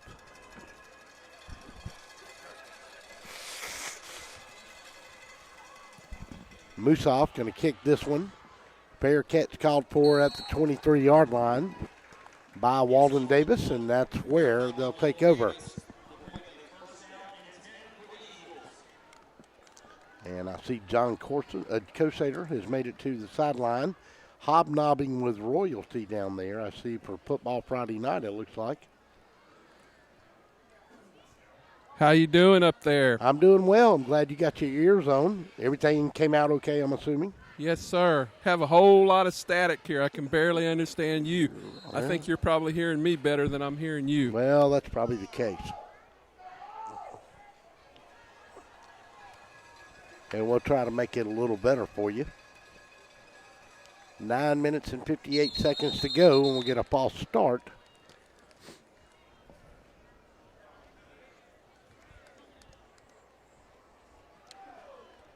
And we'll get John down on the sideline for our Vitafuse sideline report as we go along here tonight. And 9:56, and that's going to back the Eagles back up about 5 yards on the play.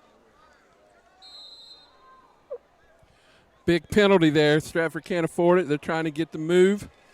Starting to move the ball the other way. A quick 5-yard penalty. Not a good way to start a drive. And on a first down play, they'll fake it, and Christian Palmer will look, and he's got a man in the flattening right outside of his hands, right along the 30-yard line. 9:51 to go. John, down to you on the sideline. I couldn't hear you there for a second. Yeah, that was a pretty good pass. He put it on Jamie O'Quinn's hands, but Jamie couldn't haul it in. The field's picked up that little dew, and the ball's probably a little slippery. And, you know, that's a tough catch to make away from your body right there. This looks like Trey Daniels laying down on the field right now. And, you know, John, with all the conditions that we had here earlier with humidity, might be a little cramping problem here tonight. Let's take we'll keep it right here as it seems he's going to get off on the field. I'm sure he didn't just have the wind knocked out of him. We'll leave it right here on a 2nd down and 15.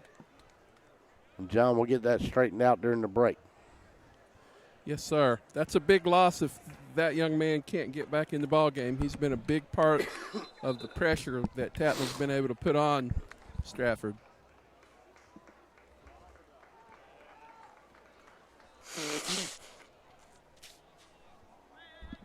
$9:51 to go in the second period of play here.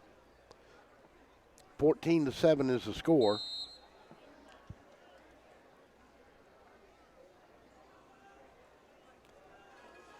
Christian Palmer will wait to get his play in.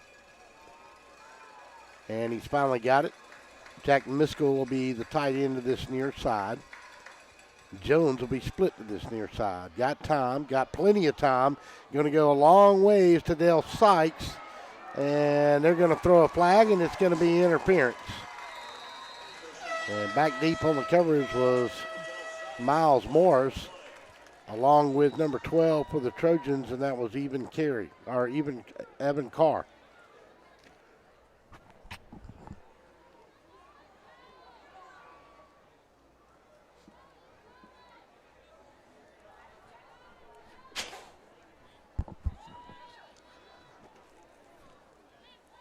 And let's see,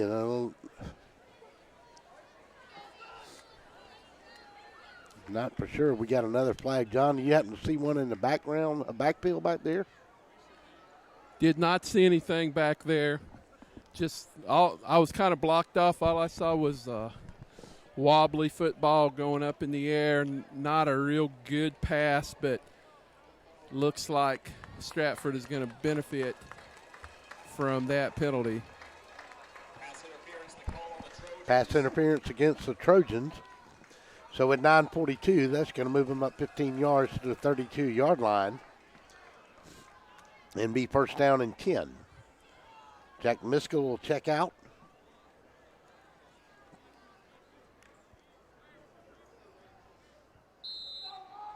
And now Sam Clark will come to this near side. You'll have also trips to this side with O'Quinn and Davis.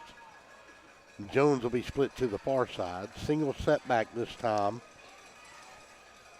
will be John Morgan Manley. And we're going to get, I believe, a false start. Let's check it and see.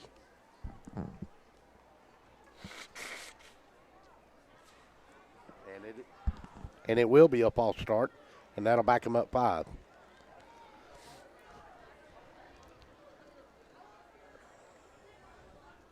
$9:40 to go here in the third period of play. 14-7 is your score. Russ, it's humid down here.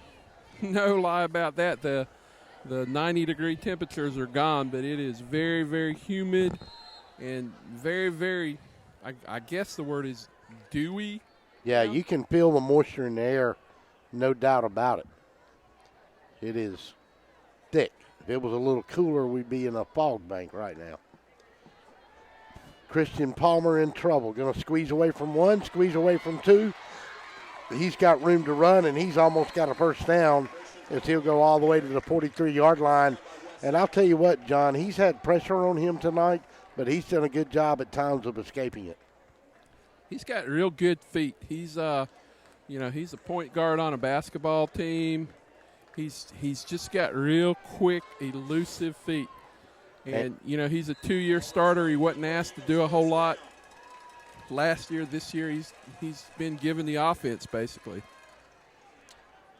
Trips to the far side. Jones to this near side.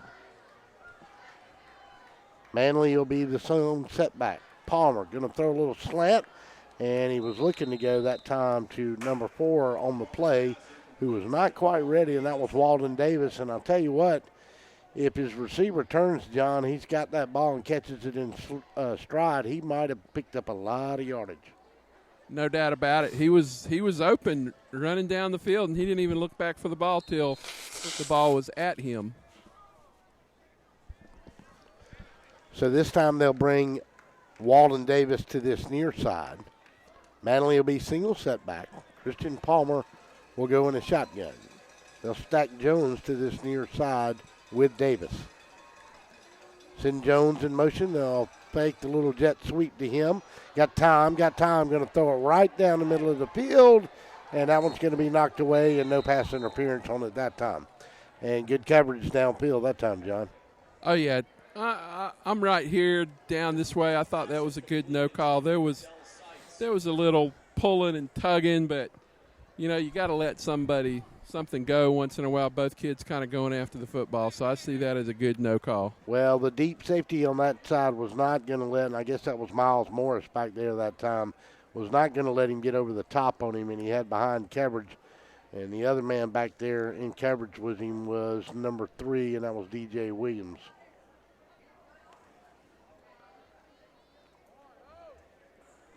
And we have a flag. And that backs, excuse me, the Eagles back to the 27-yard line, make it the 26. So a second down and 25. And I'm assuming that was a personal foul because I missed the call. Christian Palmer in a shotgun. They come on him. One man will miss him, second man, and third one will not. And he'll go down for a loss from the 25 back to the 20. And, John, the Tattnall defense continues to get pressure here tonight. Yeah, there are 4 guys on him before he even barely got the football. Talking about reading the snap. I mean, very, very good pressure, kind of daring Stratford to be able to do something with that. And Stratford is way, way back in the hole again. 3rd down and 30 this time.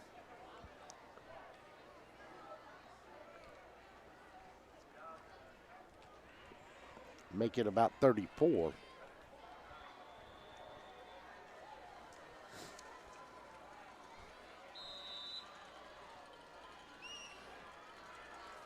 So Jamie O'Quinn will come to this near side. Sykes will be the split man to this near side. Manley will be the only back man in protection. They'll go to Manley. He'll run a draw. He'll get 5. He'll get 10, maybe about 12, across the 32-yard line. And so it'll bring up a 2nd down and about 22. Got to get to that Trojans 46.5. We'll call it the 47-yard line.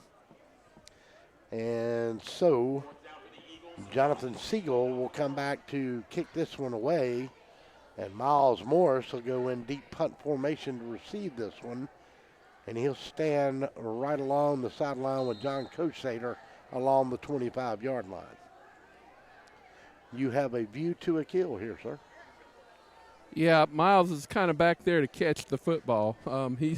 He's not the fastest kid in the world, but he's the hands guy, so they want him to catch the football. High snap, and the Trojans really didn't pressure it. They did, says the referee back there, that they did touch it, but it'll take an Eagles roll into the 25, and that's where the Trojans will have it 1st down and 10. And they evidently got a little piece of that punt, too. Had good pressure up the middle once again. Yeah, but what surprised me on that is they had pressure, but 2 of the Trojans really got halfway to him and kind of stopped running. If they had gone out at full speed, they would have got him another block. So 1st down and 10 for the Trojans. Ball rests on the 25-yard line. 7:12 to go.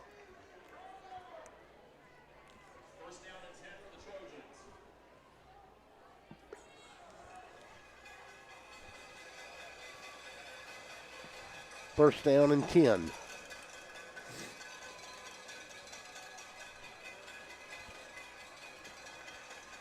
And not sure what the holdup here is. Changing out the football?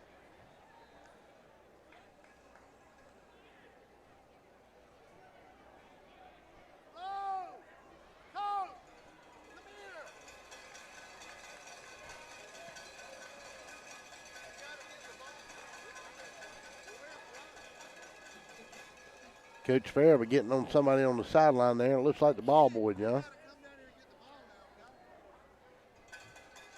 The coach's job is never done. Yep. Got to get after everybody all the time.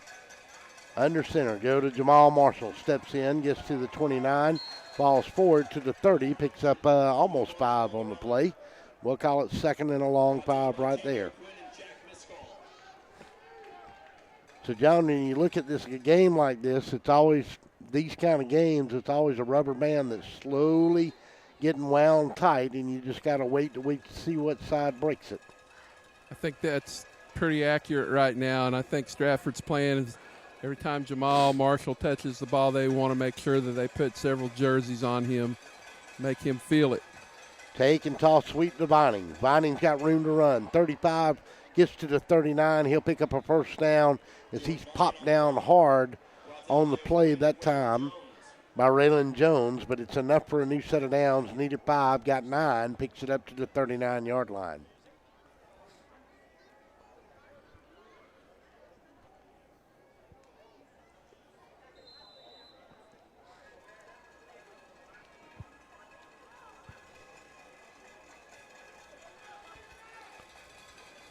There goes Jamal Marshall limping off the field. He does, and in comes number 42 for him, and that's B.J. Spears. Spears will be the wing and come in motion. Take and hand it off inside, and he'll cross the 39, get to the 44, almost a 5-yard pickup that time. That's Ty-J Sanders. Ty-J Sanders in for West Allen now. Ty-J's their leading rusher coming into this game. He's had a great opportunity to carry the ball a lot this year with all the injuries that Tattnall has. He's Vasco Sanders' little brother. who is playing for Jacksonville University.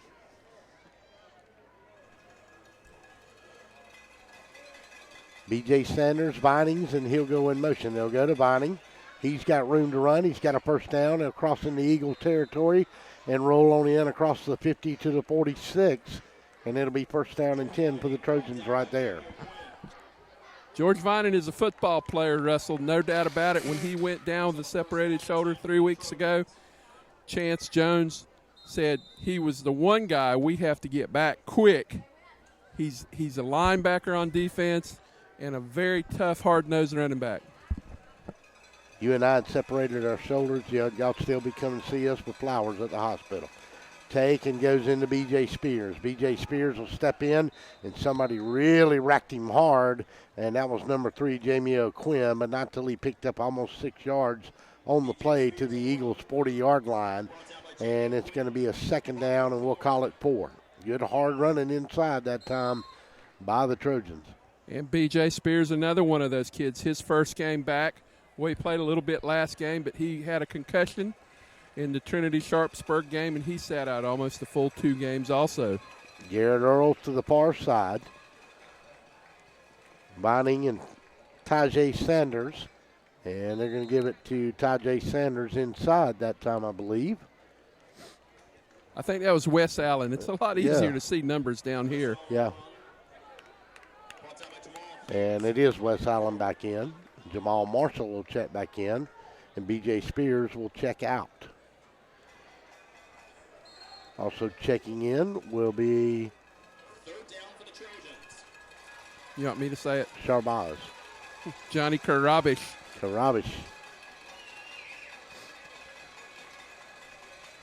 Morris under center. Take. Going to give it back inside Vining. And George Vining's going to lean in, and he's going to get a push by his offensive line, but he's going to be a little bit short of a first down. One of them in there to get him was number 56, Bobby McCord, on the tackle, and maybe 52, McKinley Thompson.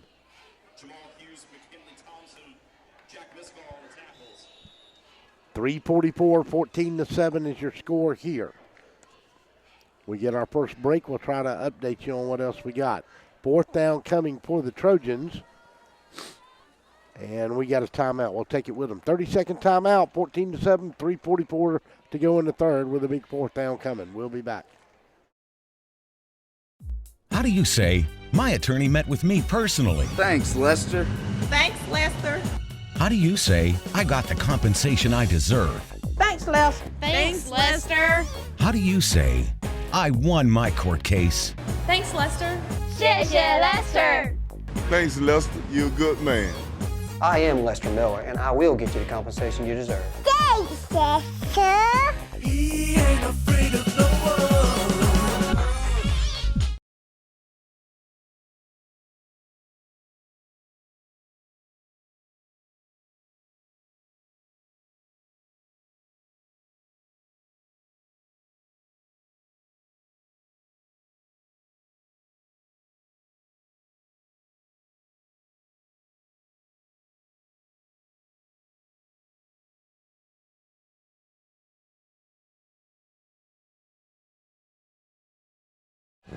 Welcome back to Stratford on a 4th down and 1. One of the bigger 4th downs of the night as Tattnall will go for it. Take, and the quarterback will sneak, and we got a false start, I believe. John, are they going to get Tattnall on a false start here? Yep. Huge penalty. Just a huge penalty right there.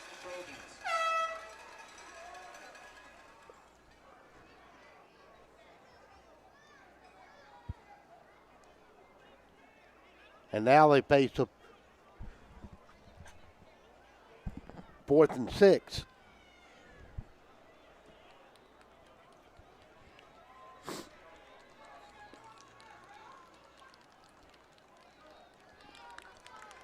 So now you punt. Well, do you punt now, or let's see. Yep, they do. So Adam Musoff, and back deep will be Walden Davis.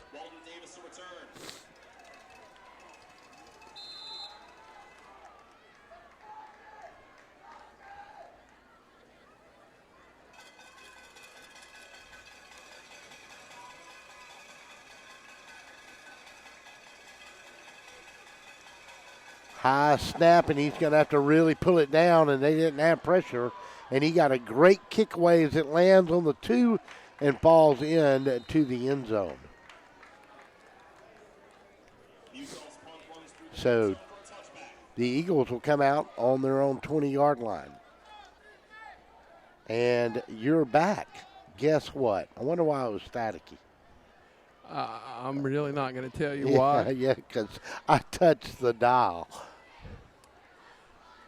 God, Lee, I'm telling you. You don't know why. I'm going to shoot y'all one day. I just really am. Golly. I did some electronic work down here, and all of a sudden I got it to come on a little clearer. I don't know what was wrong with it. What's wrong with it? Why didn't I have it tuned? Throw a little slant quickly inside. 316. I tell you, this modern technology is really tough to deal with. You know, that one from 1923. You know, you sounded better with static, I believe. I'm going to turn it back where I had it. If you think I'm going to let you go, I mean, I give it to you perfectly. You walk down 18 stairs, and it's messed up. I know you stopped by and got you some Chick-fil-A or something along the way. No, I did not. But when you're walking by a celebrity like Frank Malloy, I mean, what am I supposed to do? I'm right here with Frank Malloy, an arm's length away. I mean, what are we going to do? I mean, there's nothing we can do that compares to what they do on Football Friday night. No, sir. Okay, well, we've got a man down with cramps, but we're going to keep it right here because I don't guess you can look up a score either. I mean, the ability to walk and chew gum at the same time is really to ask you to look up a score. I mean, I would hate to do that, but hang on a second. Hey, you better watch it. I'll go get my own network. Go ahead. I need the competition. Make me work harder. Into the third, FPD 43, Wilco 8. What else we got here? Central with a big lead, 14-0. And I believe the injured man getting off for the Trojans is number 65, and that's Jordan Battle. What else? Jordan Battle, an undersized nose guard. He's about 5'9", 165, 170 pounds. Just quick and tough. Are you ready for this upset that keeps rolling in here? Northside 30, Coffee 13. I don't know what happened there. I need to go look at your picks for this week. I got news for you. Nobody picked that. West Lawrence 14, Spalding nothing. Mount LaSalle's leads 28-0 over Twigs. 9 minutes to go in the third. Going to throw it out there. Got a man wide open. And a nice one-handed grab by Dale Sykes. And he's going to pick up a first down for the Stratford Eagles as they'll move the ball from the 20 to about the 32-yard line. Nice catch right there by Mr. Sykes. I don't suppose you want to talk about the Romain Dalamon trial, do you? No. No, sir. Yep. A ugly, dark history that needs to go away. Trying to get an update out of that Jones County game. Waco leads Blakely 35-7. Going to throw it to a wide open man and a beautiful catch. And a nice pitch and throw to Jamie O'Quinn. And I'll tell you what, Christian Palmer was on the money with that throw. That is definitely a busted coverage. There was nobody within 10 yards of that receiver. And to make things worse, now we have George Vining cramping up. And I thought he grabbed his shoulder there for a second to be a little more alarmed. But that is not the case, and it is cramps. And we talked about this, that even though it had cooled off, it may be a problem in this third and fourth quarter because, the hydration's got to come on Thursday, not on Friday. Most definitely, and that was just a busted coverage, no doubt about it. And Christian Palmer's going to pick you apart if you have receivers that open. And you know what? Defensive backs in high school, it's hit or miss, you know. I mean, you can cover it so long, but now Tattnall Square is starting to lose a couple kids to cramps and stuff like that. Makes it a whole lot tougher when you're bringing in someone off the bench to try to cover these receivers. Let's see if I've got any more updates for you. Howard extends their lead over Perry 21-10. And Coach Paul Carroll has got the Huskies maybe gelling at the right time. Howard's just good. They're big. They're good. They're talented. They have quickness. Just a good football team. Yeah, injuries just kind of creeped up on them about game 4 or 5, and they had to get through there and had a pretty bad game up on the road at Jackson where they turned the ball over 5 times, but it's going to be interesting to watch them down the road. We gave you an update on the Mount LaSalle score. That Northside game is a shocker. Let me see if I can get you something on Jones County and Dutchtown. They were undefeated, still 18-10 in the third quarter. Dutchtown leads that. And our contact over in Gray says Dutchtown, the score does not indicate how dominant Dutchtown has been in this game so far. Christian Palmer here tries to knock on the door with the Eagles. He goes to Morgan Manley, and John Morgan Manley is going to pick up 7 big yards and get into the 25. And now will they try to start to lean on that Tattnall defense and take advantage of them being on the field a little bit, John? Looking right here at Jamal Marshall, he is hobbled as he has been most of the year, and he is going down, and that's probably a cramp. So we have him cramping. We have George Vining cramping. We have Elmo Daniels out with cramps. So, and you know what? I'm seeing a very fresh Stratford team down here. Nobody seems to be cramping on this side right now. Well, I'll tell you what, too, as always the case when you get talking about single A football and sometimes even a double A, when you got so many of these kids playing both ways on a hot, humid night in October, as crazy as that sounds, it's catching up with the Trojans here in this third period of play, and Marshall is limping off the field.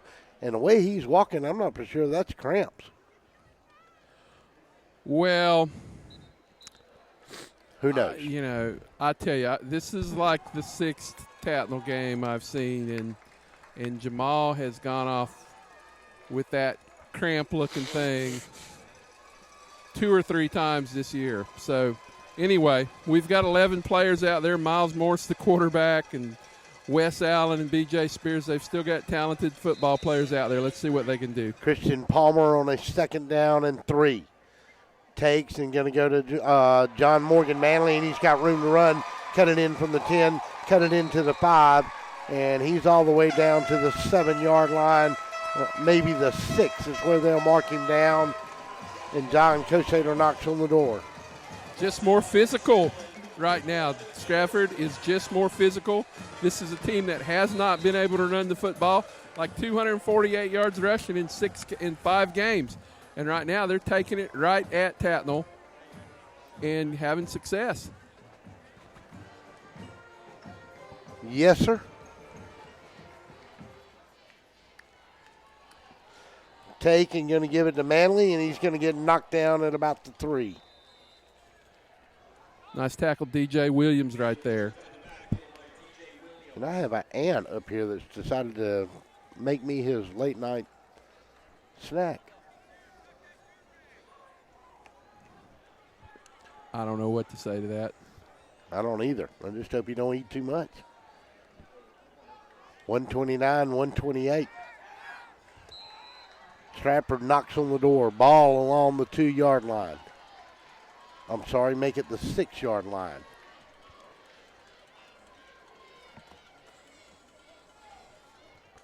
Little confusion there. Christian Palmer going to call a timeout. Yep, 30 seconds. We'll take it with him. Timeout on the field, 14-7. 1:10 to go in the third, but Stratford knocks on the door. We'll be back. Crosby Roofing is more than just a roofing company. It's a family-owned company with deep roots in Middle Georgia. Since 1989, Crosby Roofing has been the source of quality roofing in Middle Georgia. Inspections and estimates are always free, commercial or residential. No job is too big or too small. You can trust Crosby Roofing for a clean job site, no upfront fees, and a lifetime warranty on shingles. Discounts for senior citizens. Crosby Roofing, quality you can look up to.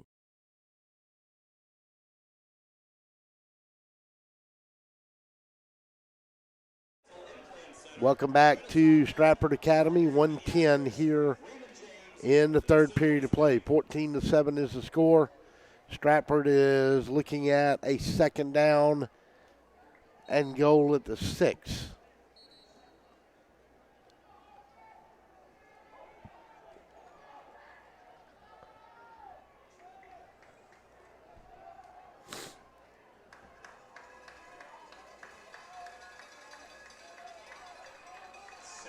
So slowly Christian Palmer will come back out of this break, confident that he's got the right play.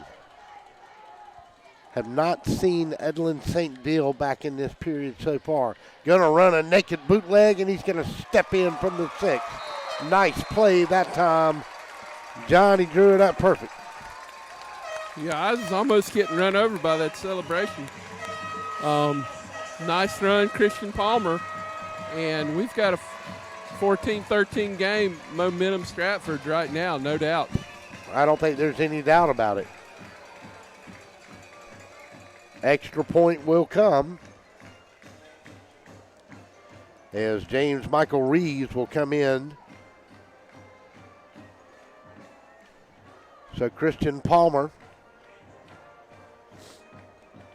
from 6 yards out. And Reeves has got a chance to tie it up here. Snap, touch is good, and that kick is going to be no good. Huge play. Did Tattnall get a hand on it, John?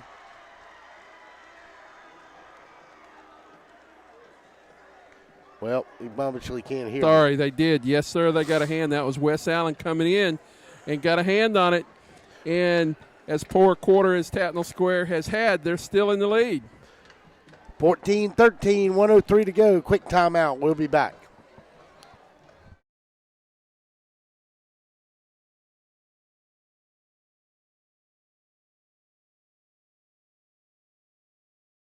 Wheezing, itching, runny nose, and coughing. All these symptoms can be caused by allergies, which are very common in Middle Georgia. Airborne allergens can make it difficult to enjoy life around here, like tailgating or attending a ball game. Even that seasonal cold might be due to allergies. Give us a chance to fix that. It's what we do. With multiple locations in and around Macon, we help children and adults with allergies and asthma. We want to be your Middle Georgia allergy team.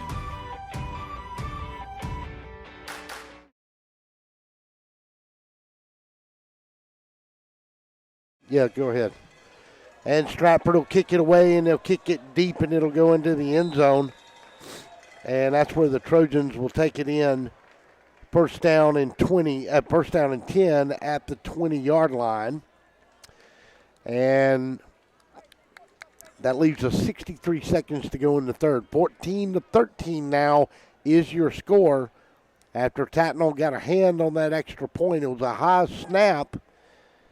And let's see, we got a penalty here, John? I don't think so. I did not see a penalty. All right. We'll go down to John on the sideline and get a Vita-Few sideline report here in just a second. We'll talk about that scoring play again.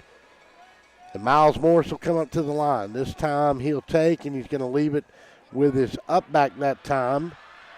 And he's going to know Miles Morris is going to take off and run it himself. And he's going to come off a huge run and go all the way to the 23. And John Kosater, that surprised me completely. Like I said, I've seen Tattnall play 6 times. That's the first time I've seen Miles tuck and hold on to the ball. And obviously Stratford hadn't seen that on film either. And my goodness, he just gained about 60 yards. He flipped the field position real quickly. Yeah, he went 57 yards on that play. Ball on the 23, first down and 10.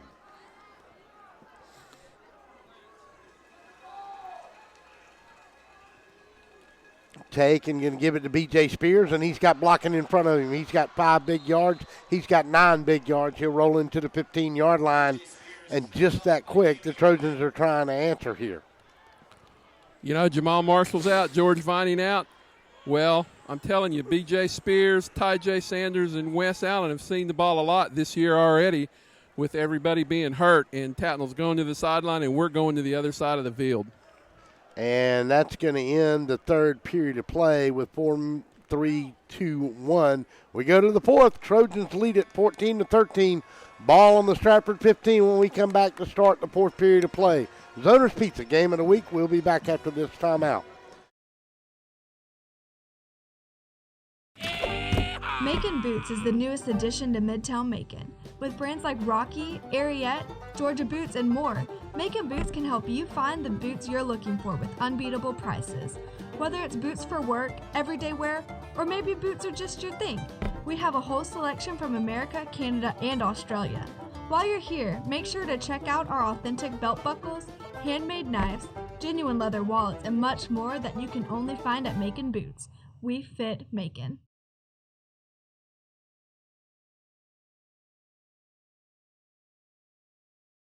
Gotcha. Let's see. And welcome back to Stratford Academy. 12 minutes to go here. Let's go down to the sideline to a Vitafuse sideline report as we start this third period of play. And John Cosetter, we go to you.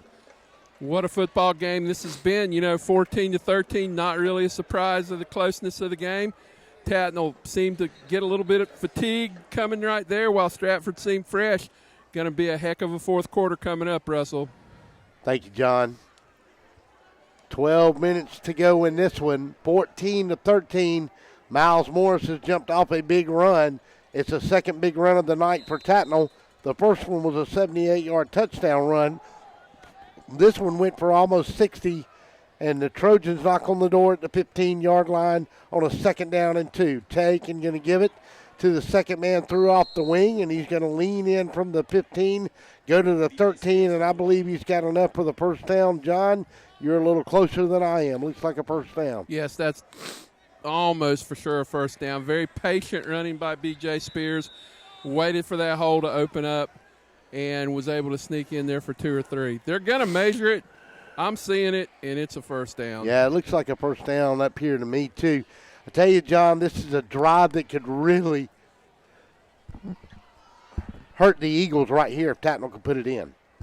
Well, I'm right here in front of the Stratford huddle, and, it's hot, and it's humid, and these kids are tired. They're soaking down some water, but it is very, very humid. And these Stratford kids are struggling a little bit, too. Thank you, John. 11:46.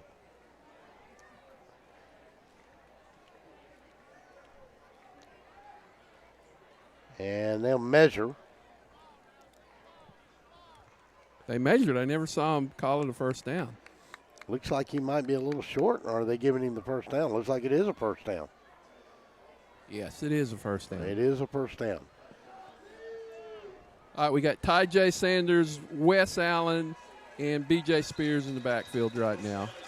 Wes Allen will be the wing on this side, B.J. to the other side. Ty J. will be at full. Miles Morris sends Wes Allen in motion, and Miles Morris is going to take it himself, and he won't pull the Eagles this time. They'll shut him down right along the line of scrimmage if he's lucky. Somebody here for Tattnall going to have to make a play, or somebody from Stratford's going to have to make a play. This is a huge, huge part of this game. We're down to 11 minutes. Both teams might get the ball. Stratford might get it twice. Tattnall may only get it once more. They need points right here for sure. 11:09 left in this one. 14-13 is your score.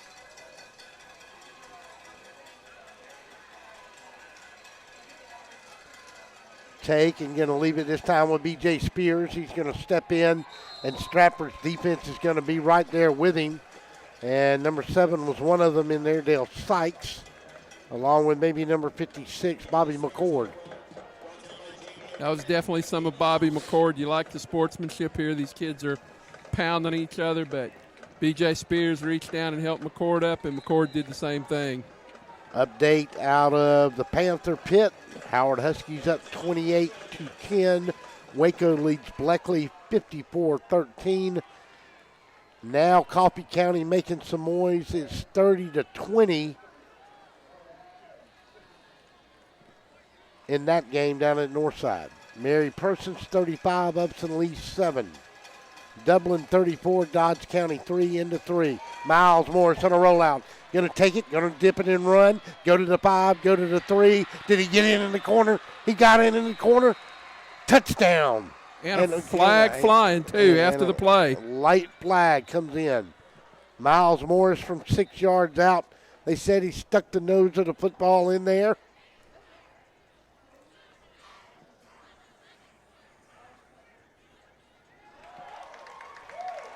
And it's going to be a personal foul.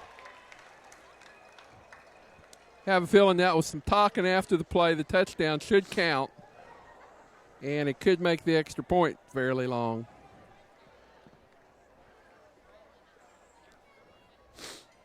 And let's see here.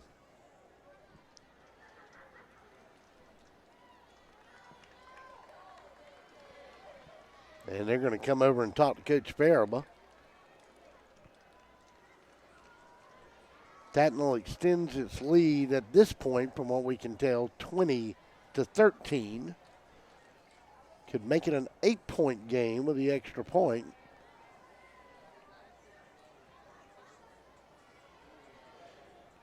Dead ball foul and sportsmanlike conduct. And the touchdown is good. And it was a dead ball foul, as John said. A heck of an effort by Miles Morris. You got to give him, 90% of that drive was Miles Morris just being tough. And, Miles is not, he's not considered to be an overly athletic quarterback. But what a job right there.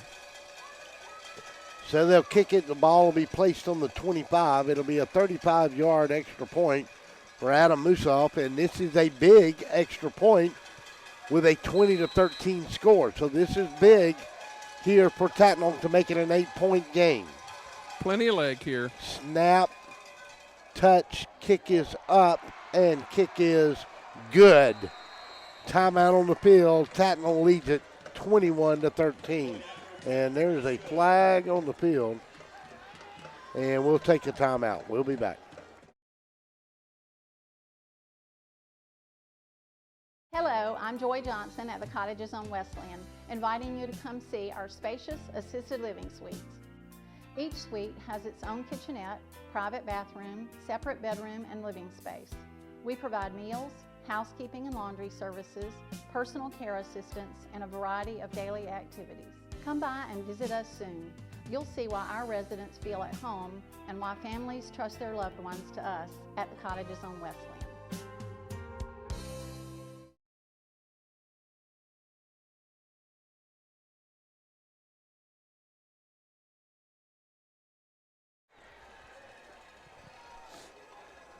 And welcome back. 9:53 to go in this one. 21-13 after the 35-yard extra point by Adam Musoff, who, as John Kosader has so poignantly pointed out, a very good night by this young man, both punting the ball and kicking duties. And now Wes Allen will do the kickoff, and I'm not really sure why that is, but he is. Wes got a big leg. Yes, he does. And the ball's going to land in the end zone and go out of the back of the end zone, so the Stratford Eagles will take over from there. Wes kicked extra points the first game. He was 2 for 5, and Musoff came in the rest of that game and made a couple, and that was the end of Wes Allen kicking extra points. Well, on the kickoff, you don't have to be quite as accurate. Hey, and look who's back in the game, Jamal Marshall. And Jamal Marshall is back in the game. So Miles Morris on a big play to put the Trojans back on top. And he was very instrumental in that drive with a 60-yard run almost and then the touchdown run. So Take and the Eagles are going to hand it off, and the man got a broken tackle. And that was John Morgan Manley, and he's going to pick up 11 yards and a first down. Going to be important for the defense for Tattnall there here to be to answer the opportunity that the Trojans offense gave them. And we have more players down on the field cramping. Looks like Kobe Falk this time cramping. And Tattnall Square sent the whole side of the left defensive line at Palmer expecting a pass. They slipped in the handoff, and nice little run right there. Give you some update on scores. Pike County has won their game tonight by a score of 48-2 over Rutland. And so congratulations to them. It was a tough night to get through, and they did it, and they did it well. As we said, Howard up 28-10. That's out of Quad A. Waco 54, Blakely 13. Northside, all we have is they're up 30-20. That game's got to be heading toward the fourth or in the fourth now. Mary Persons 35, Upton Lee 7. Dublin 34, Dodge County 3. That is the end of 3. West Lawrence leads Spalding by 12. Under 6 to go in the fourth. And I don't know if I got an update on West Side. We'll try to get that one in a minute. Christian Palmer in a shotgun. We have not seen St. Bill back since the second quarter. And Christian Palmer's going to have to roll out and look and going to flip it. Got a man wide open along the 47-yard line. And he got to put in, and it's completion, and that's a nice catch along this near sideline by Jamie O'Quinn. Christian Palmer, a hard guy to figure out. Scrambles to the right. Keeps his head looking downfield and finds a wide open Jamie O'Quinn. Yeah, he does a really good job when he's forced on pressure. He gives himself just enough time, Johnny. You notice he always seems to square up when he's looking downfield, and that gives himself an opportunity even under pressure to get a play off. Go to John Morgan Manley, and he'll go from the 47-yard line, and he'll roll into the 47-yard line, make it the 46 of the Tattnall Trojans. John Morgan Manley having a nice second half here, Russell. Yes, he is.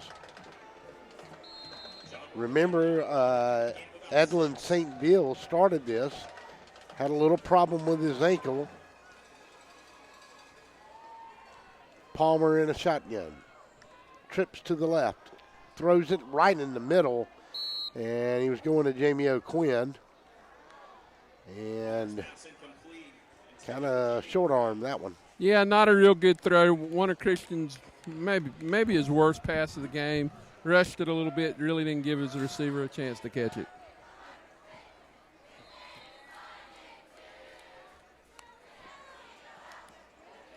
William Deal and Hughes Pinson will check in. Palmer in a shotgun. To the far side will go Dale Sykes. Jamie O'Quinn will be the slot on that side. Take and going to give it to Morgan Manley. And he's going to be just short of the first down. And I think he's going to be about a yard short. Let's see. They're looking close at the measurement here, and they may measure that. And that's exactly what they're going to do. Brant Gibson, that freshman linebacker, came up and made the tackle. And I'm telling you, the faces I'm seeing right now, we see some, well, I want to call it tippy-toeing around out here. It's like, okay, I don't want to step this way because if I do, I'm going to cramp. Yep. There are a lot of kids looking that way right now. Hughes Pinson getting stretched out on the sideline here for the Eagles. They might need to call up Dr. Adeline Medley from VitaFuse.com on that Thursday afternoon infusion. 8:37 to go in the fourth. Stretch the chains. Looks like he's going to be short there. Yeah, about a half yard short, maybe a little longer than that. So it's going to bring up a huge fourth down here, John, with 8:37 to go. Yeah, you know they're going to go for it. It's probably less than a yard. Got to think your team can pick up a yard. And, you know, they gained a yard for a touchdown with Christian Palmer just taking it himself. Let's see if that's what happens right here. So fourth down, less than a yard, 8:37.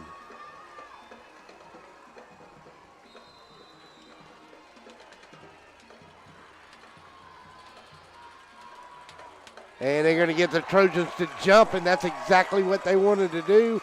And they'll get 5 yards and a free first down. Mental mistake. Yeah, that was easy.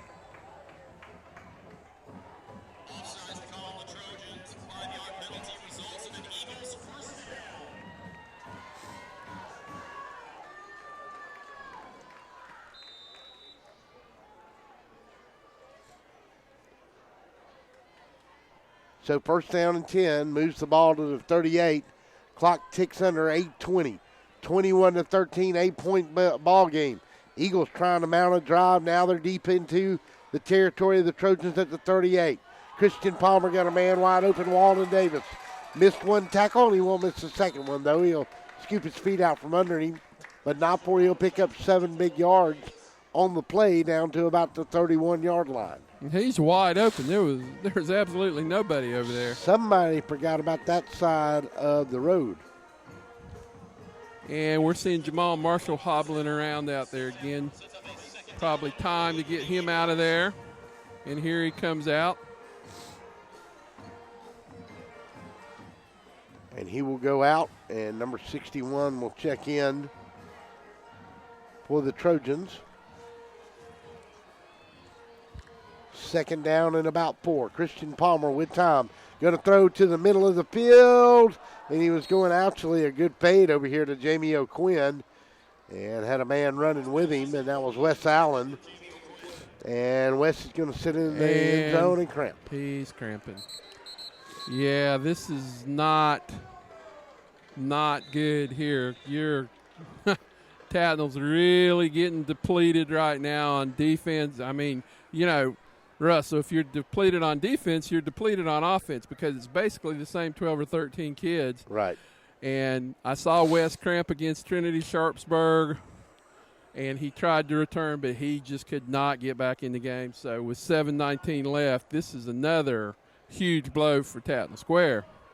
7:19 to go in this one.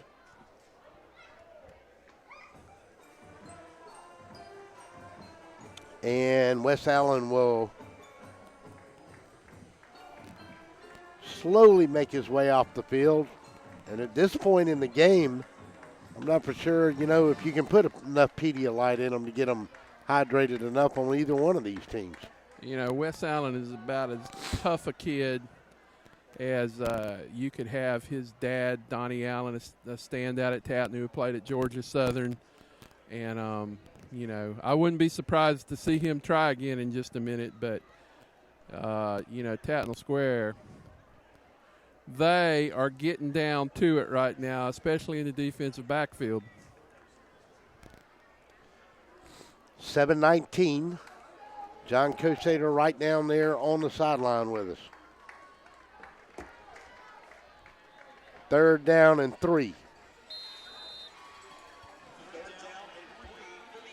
Big third down play for the Eagles here, trailing by 8 points. 21-13 is your score. Christian Palmer in a shotgun. Going to take, and he's going to give them Morgan Manley.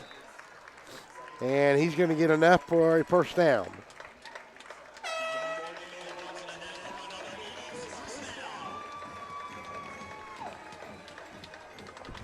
Getting a little late now. Only 7 minutes left in this game.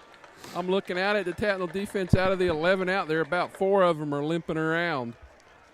7:07 to go in the fourth period of play. First down and 10 for the Stratford Eagles. 21-13 is your score. Christian Palmer in a shotgun. Man comes right to left, and that's Jones. Going to fake. Now he's got time. No pressure, and he steps. Will he step inside? They're going to get a hold call on Stratford, I think. He's going to go right up the middle, get to the 10, get to the 3. But that one's coming back. We got 2 flags now, John. There's one on that far sideline around the 17-yard line.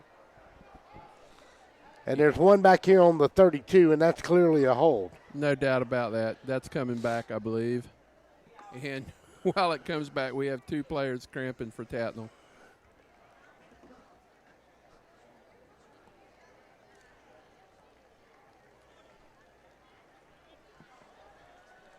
And it's a hold, and it's going to bring it back 10 yards. And you know what? Once again, Christian Palmer had already stepped up in the pocket. There was no reason for that hold that time.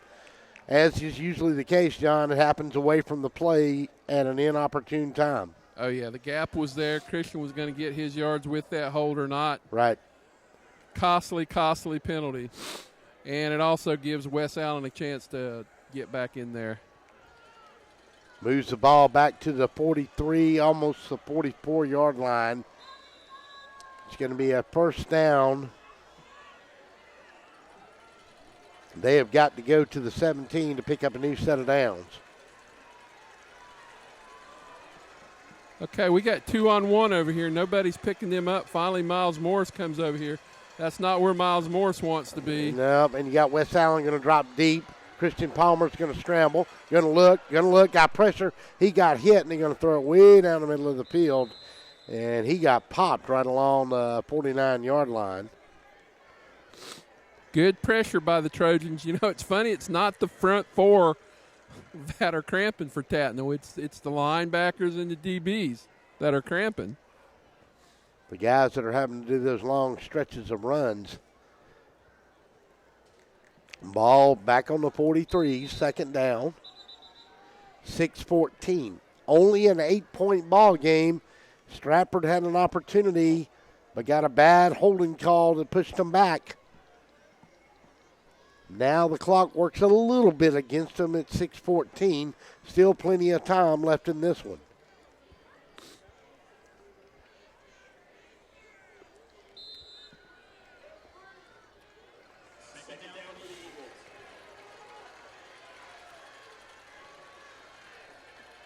Morgan Manley will be the only setback.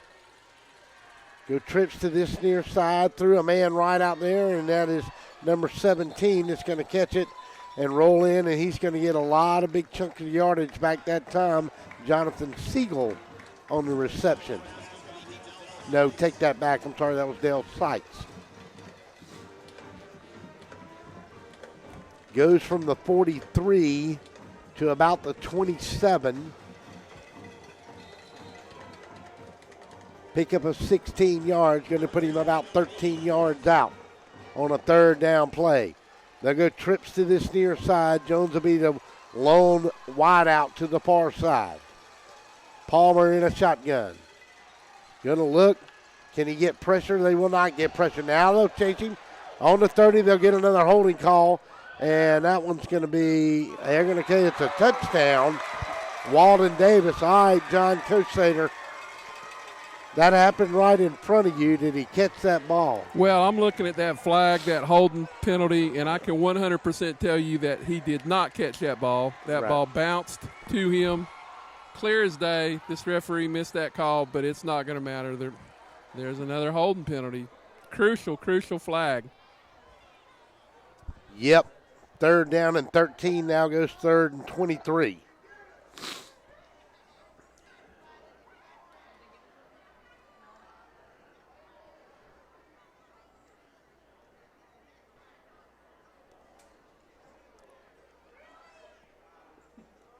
Well, 5:55. They'll mark it back. Now let's see where the spot of this foul was, actually. That's going to put the ball at the 44-yard line. Well, let's see. Mark it at the 41. Russell, I still can't believe he called that a catch. That was, oh my goodness. Careful now, I'll get a letter from the association again. Drop straight back. Palmer going to let this one heave too. And he's got a man down there, and it's going to be incomplete. And Dale Sykes and some of the faithful were looking for interference and looked a little more like incidental contact to me. Yeah, it was clean. Nothing bad about that, but we got B.J. Spears down here cramping now. Right next to me. Obviously another cramp. And these poor Tattnall trainers have run 4.5 miles across this field today. Yep, now they're even getting the Stratford guys to help. 5:47, 30-second timeout. We'll take it with them. We'll be back. Macon Boots is the newest addition to Midtown Macon. With brands like Rocky, Ariete, Georgia Boots, and more, Macon Boots can help you find the boots you're looking for with unbeatable prices. Whether it's boots for work, everyday wear, or maybe boots are just your thing, we have a whole selection from America, Canada, and Australia. While you're here, make sure to check out our authentic belt buckles, handmade knives, genuine leather wallets, and much more that you can only find at Macon Boots. We fit Macon. Hello, and welcome back to Stratford. 3rd down and 25 as the ball is moved back to the 41-yard line. Twice now, Stratford on this drive has had crucial holding plays.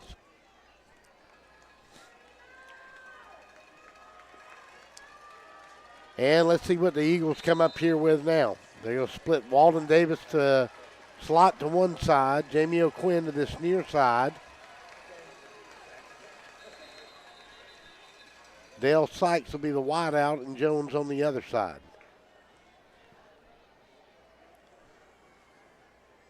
And we have a timeout now for Tattnall. Well, we might as well get another break in. 5:47. We'll be back after this timeout. 21-13. Stratford leaves it. We'll be back. Oh my, what a pizza pie. Take one bite and you'll say it too. In fact, take one bite of anything they cook at Zoner's Pizza Joint and they've got you. You will immediately taste the difference because they make their dough daily. Use only the finest cheese and top quality meats. Zoner's even cuts their vegetables fresh daily. Combine all that on a crisp crust taste of a stone oven and in between bites, you'll say, oh my, what a pizza pie. Zoner's Pizza Joint, Forsyth Road, Macon, and Houston Lake Road, Warner Robins.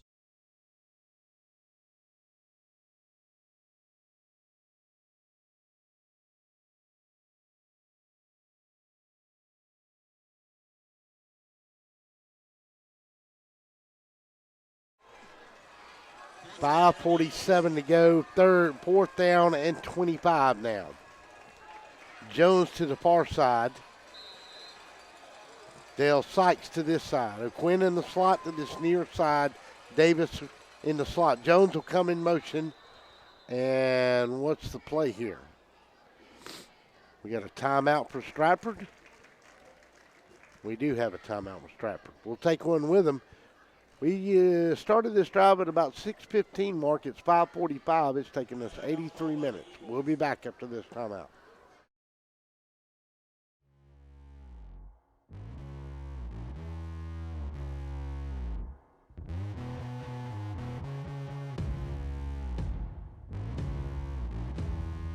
To be the best, you need the best in hydration and nutrition. You need VitaFuse Sport IV Nutrition.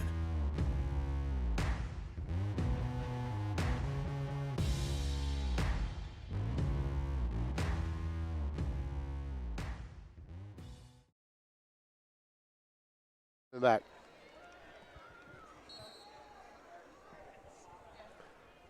$5:45 to go in this one. 4th down, and Stratford has elected to kick it away, or so it seems.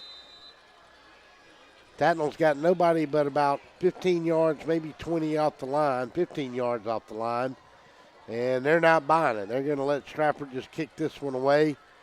And they will kick it from midfield. Little high pooch kick. Nobody's going to touch it for Tattnall. And it's going to roll out of bounds on the 30-yard line, maybe to 31. Let's see where he finally marks it. And dead on the 30. That's an 8-yard punt right there. Siegels had a great game, but he shanked that one. There was maybe some magic to the mystery in that one, but it didn't work out that way. Yeah, because certainly on a 4th down and 25, you're not trying to draw somebody offside, so I'm not sure what the idea of that kick was. 5:33 and the Trojans will take over. 21-13 is the score. 2 or 3 first downs here would be big. Stratford only has 1 timeout. Jamal Marshall back in the game.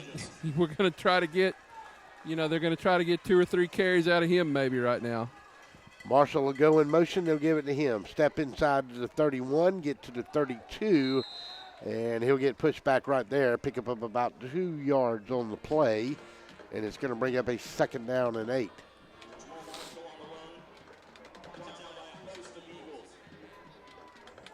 And he's back here with me just kind of looking like, I don't know about this. So I don't think you can really. He's awful ginger on that put going back to the huddle.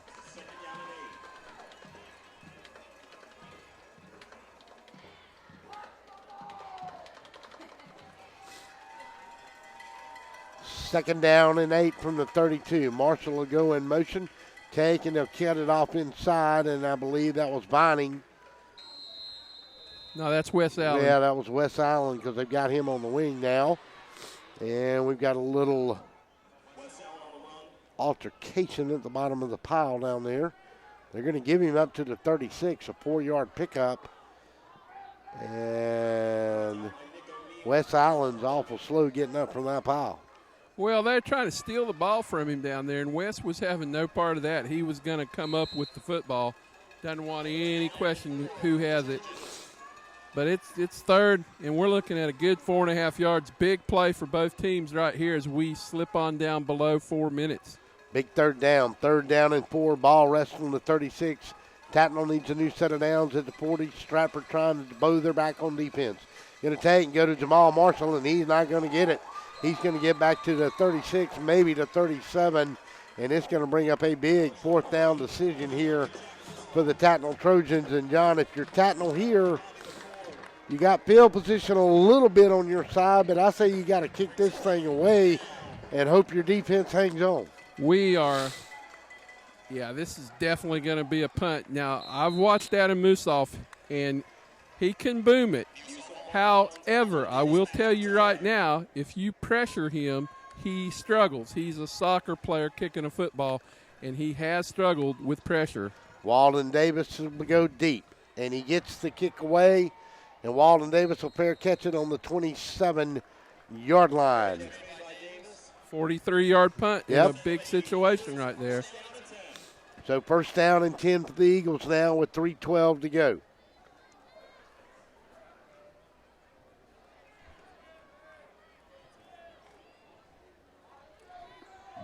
Hey, Russell, do you want me to start looking for that trophy yet? Might be a good idea. You might want to look by that Renaissance Bank sign right there. Oh, you see it.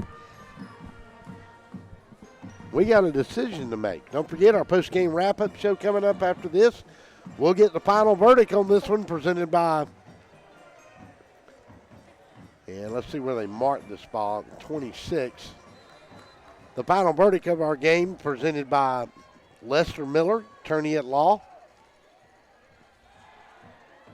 Christian Palmer in a shotgun. Rolls. Got a man wide open on the 45, 50, 45. Got a man to be run over on the 36-yard line. They'll fall forward. Let's see where they mark him out. Maybe along the 34-yard line. That's exactly where they'll get it, and that's a huge play. And nobody was near Raylan Jones. WIDE open. Yes. And credit Christian Palmer for making that happen because he extended the play. He rolled to his left just long enough, and the Stratford offensive line was able to hold the pressure off.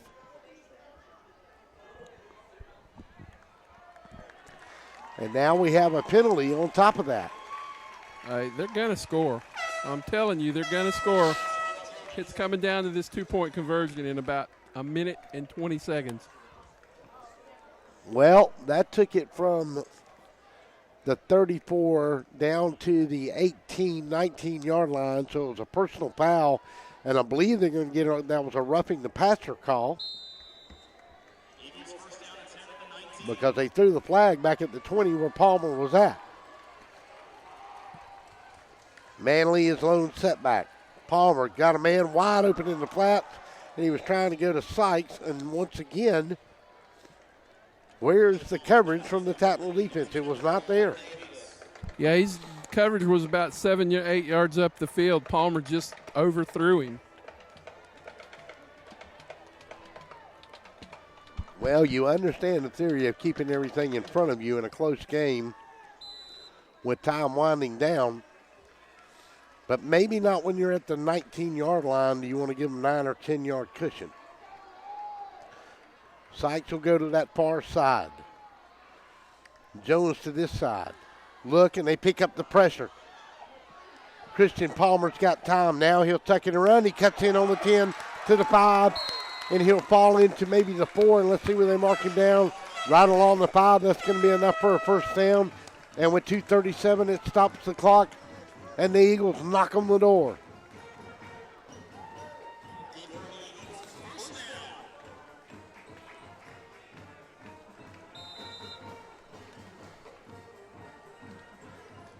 .235, 234, 233. Stratford obviously the more fresh team right now, no doubt about that. Yeah, the legs certainly may look different between these two football teams right now. Palmer in a shotgun. Drops, looks, throws it in the end zone, and Sykes had it. And he had his man beat back in there. And that was B.J. Spears on the coverage. He ran a perfect route, curled right in front of him.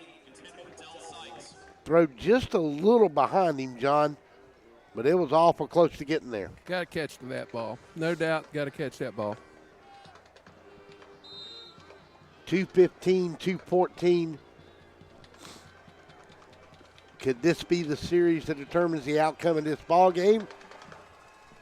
We'll see.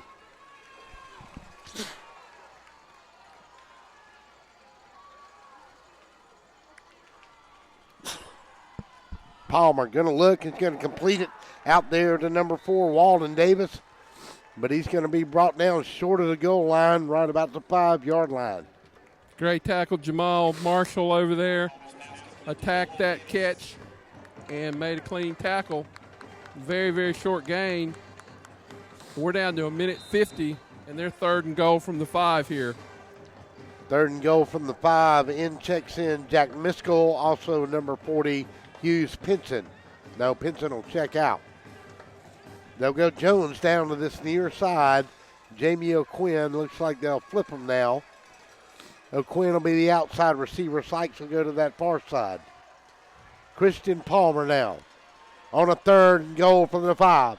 Going to get pressure, got away. Now can he break containment? Cuts it back in at the 10, maybe to the 9, and he's going to be spun down right there.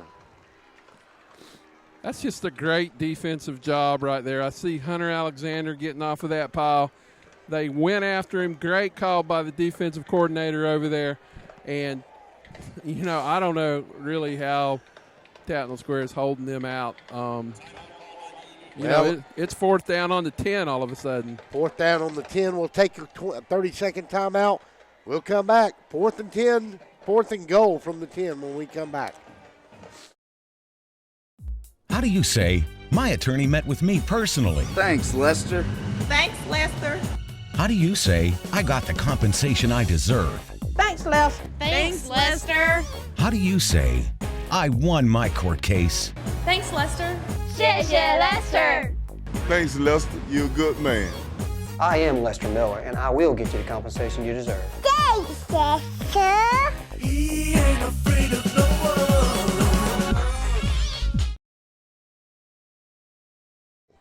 Coming back.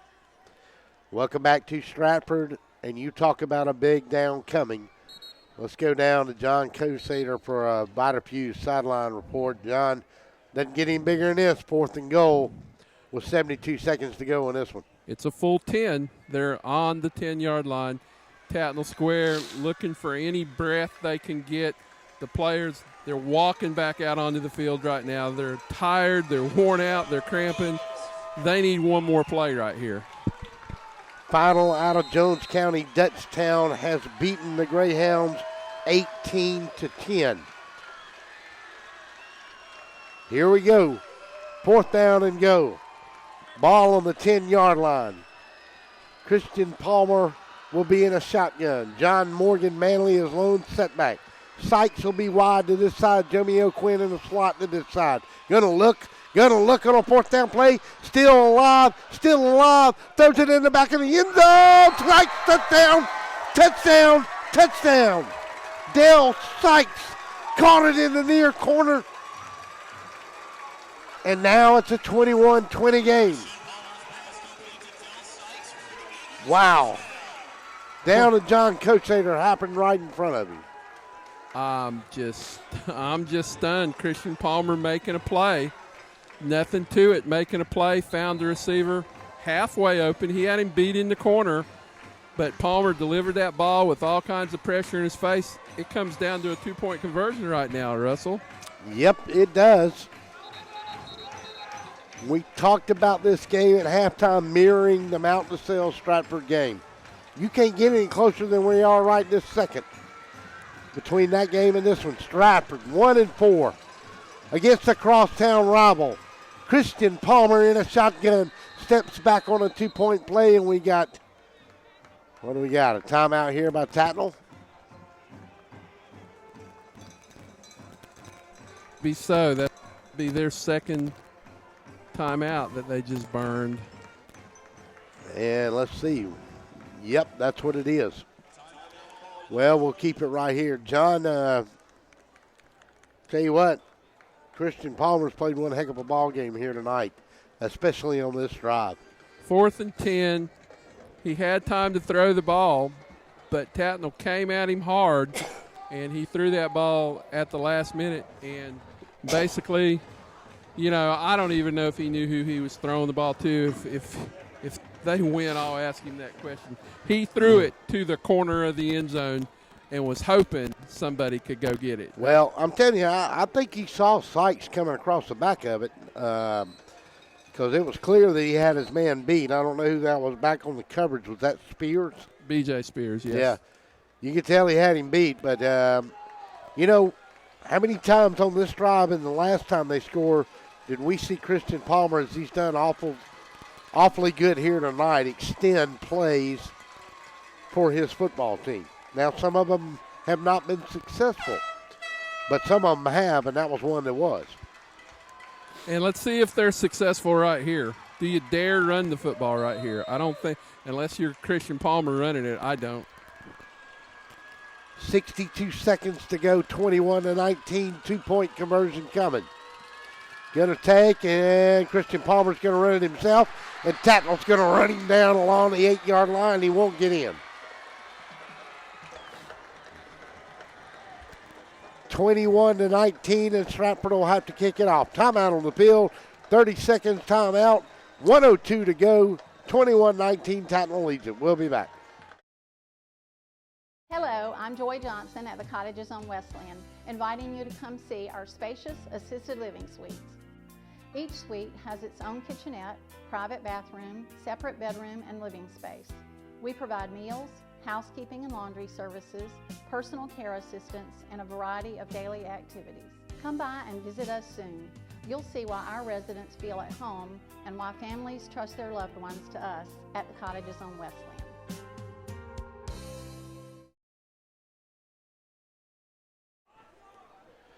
Welcome back to Stratford Academy. And Christian Palmer, John Coachater, is a little slow coming off that field after that 2-point conversion, and he's getting a little help.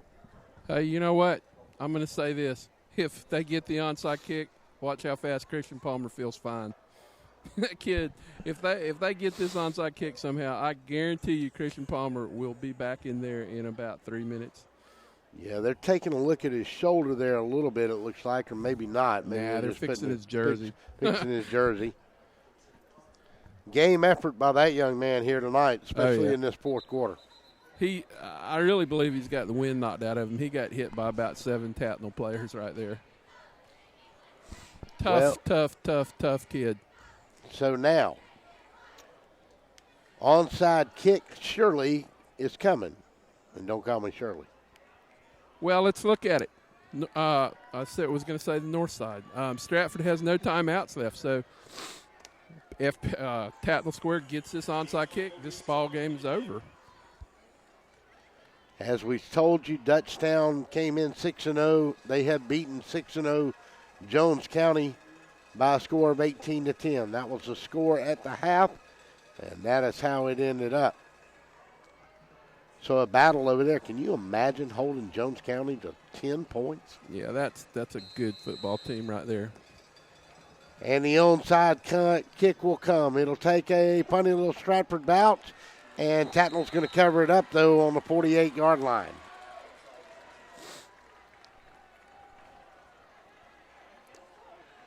So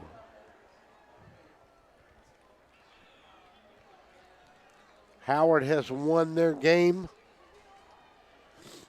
Northeast has won their game 14-6.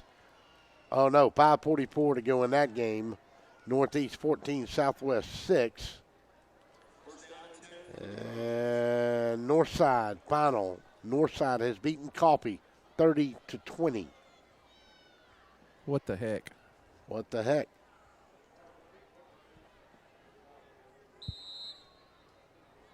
I don't have that Howard score, but they did win against Perry down at the Panther Pit. That was a big win for Paul Carroll. And Miles Morse is going to snap it one time and take it to 53 seconds. Got probably one more snap coming with this one. Well, as we get ready to wrap this one up, we'll come back as soon as the buzzer sounds and get our final verdict on the night, presented by Lester Miller, attorney at law. And then, of course, Mr. John Kostater will be down there with the Crosby Roofing and Seamless Gutters player of the game.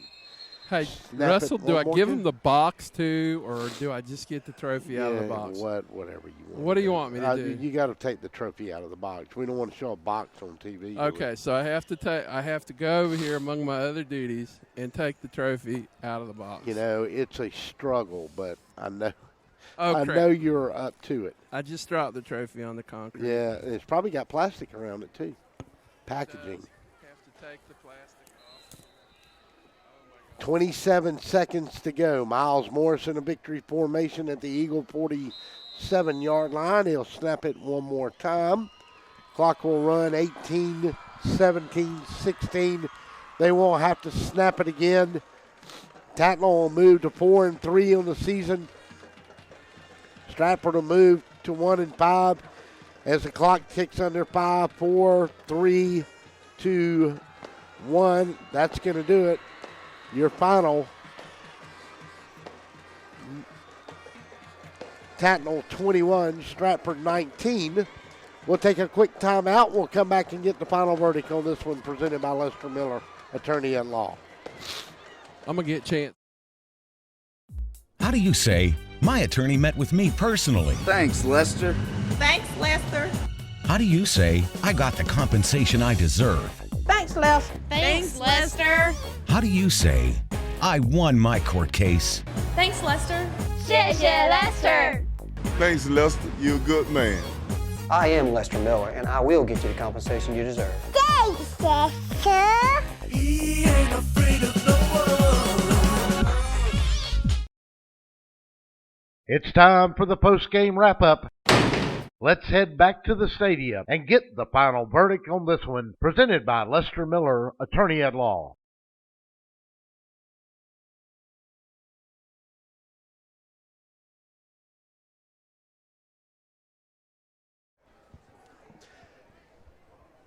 And welcome back to Stratford Academy as our post-game show continues here. It's the final verdict presented by Lester Miller, attorney at law. Final here, 21-19 was your score. Let's look back at the highlights on the scoring here. Tattnall got on the board first, opening possession After they deferred to the second half, they kicked to Stratford on the fourth down play.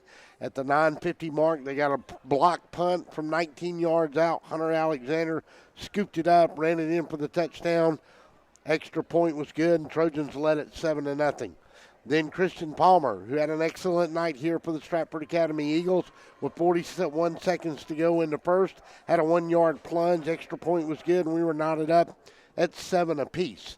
In the second, with 6:06 to go, Jamal Marshall took off from his 22-yard line and took it 78 yards. The extra point was good, 14-7 Stratford at the half, and that's where we stayed. Then with 1:03 to go in the third period of play, Christian Palmer got his second touchdown of the night on a 6-yard run, but the extra point was no good, and it was 14-13. We stayed that way till the 9:53 mark of the fourth period. Miles Morris plunged in from 6 yards out. Extra point was good. Trojans led it 21-13.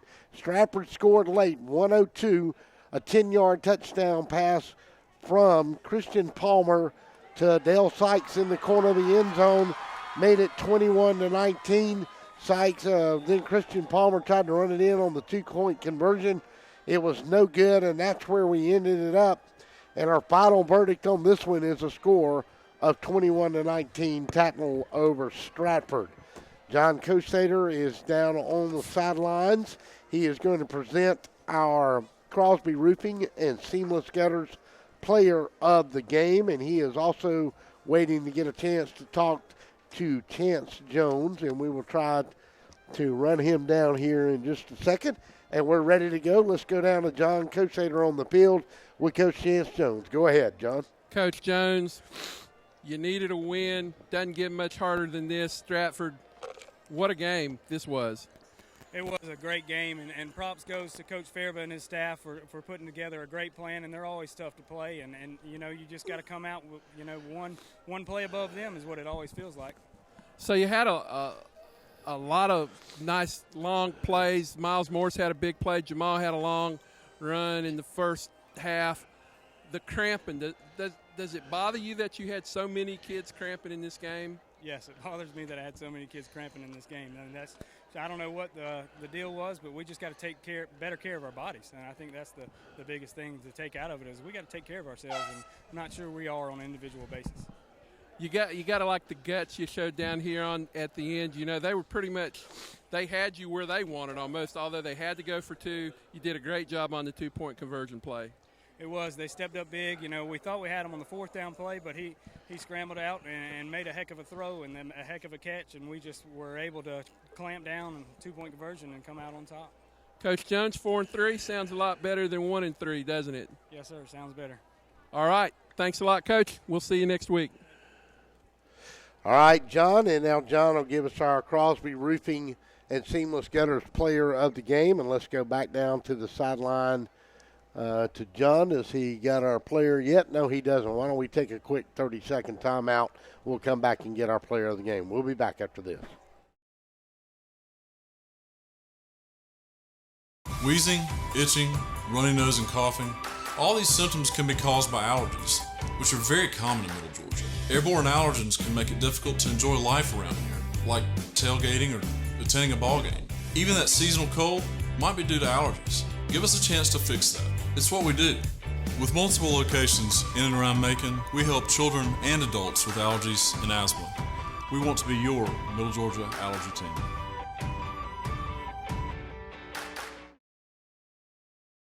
And welcome back. Our Crosby Roofing and Seamless Gutters player of the game, John Kosader, has him with him. Let's go down for the trophy presentation. John, take it away. I've got Miles Morris, Tattnall quarterback, strong safety with me. Miles, what kind of dogfight was that tonight? That was a hard-fought game, both sides. It was a great game to be part of. So all your teammates are cramping. I mean, you're playing both ways. Are you cramping? Just a little bit, but not enough to grab. So another 5 minutes you would have been grabbing. Is that what you're saying? Well, talk about the touchdown run down here in the corner. Yes, well, it was a waggle, and they didn't have a flat defender out there, so I thought I'd take it. And it was just me in the corner, so I like my chances. Now, 4-3. I know you don't look at power rankings, but this has to help power rankings. Is this a confident football team right now? Well, yes, sir. Right now, absolutely. But we like the way we're going still. Still got some things to improve on after this game, but this is a great game. Great game for our team. All right, Miles, for your effort, you are the DSBNsports.com player of the game, and I will award this trophy to you, and congratulations. Thank you. Thank you very much. All right, we're done with you, Russ. All right. Thank you, John. Once again, our final from from Stratford Academy. Tattnall Square hangs on to win it 21-19 in another great game in this long, long rivalry series that we have here. That's going to do it. We'll wrap it up from Stratford Academy. Don't forget, Thursday night will be Gridiron Gab. Starts at 6:30, and then next Friday night we'll see you from the stadium. Once again, the final 21-19. Tattnall wins it, moves to 4-3 on the season. Stratford falls to 1-5. We'll see everybody next Thursday night, and we'll see you again on Friday. Our time is up. We thank you for yours.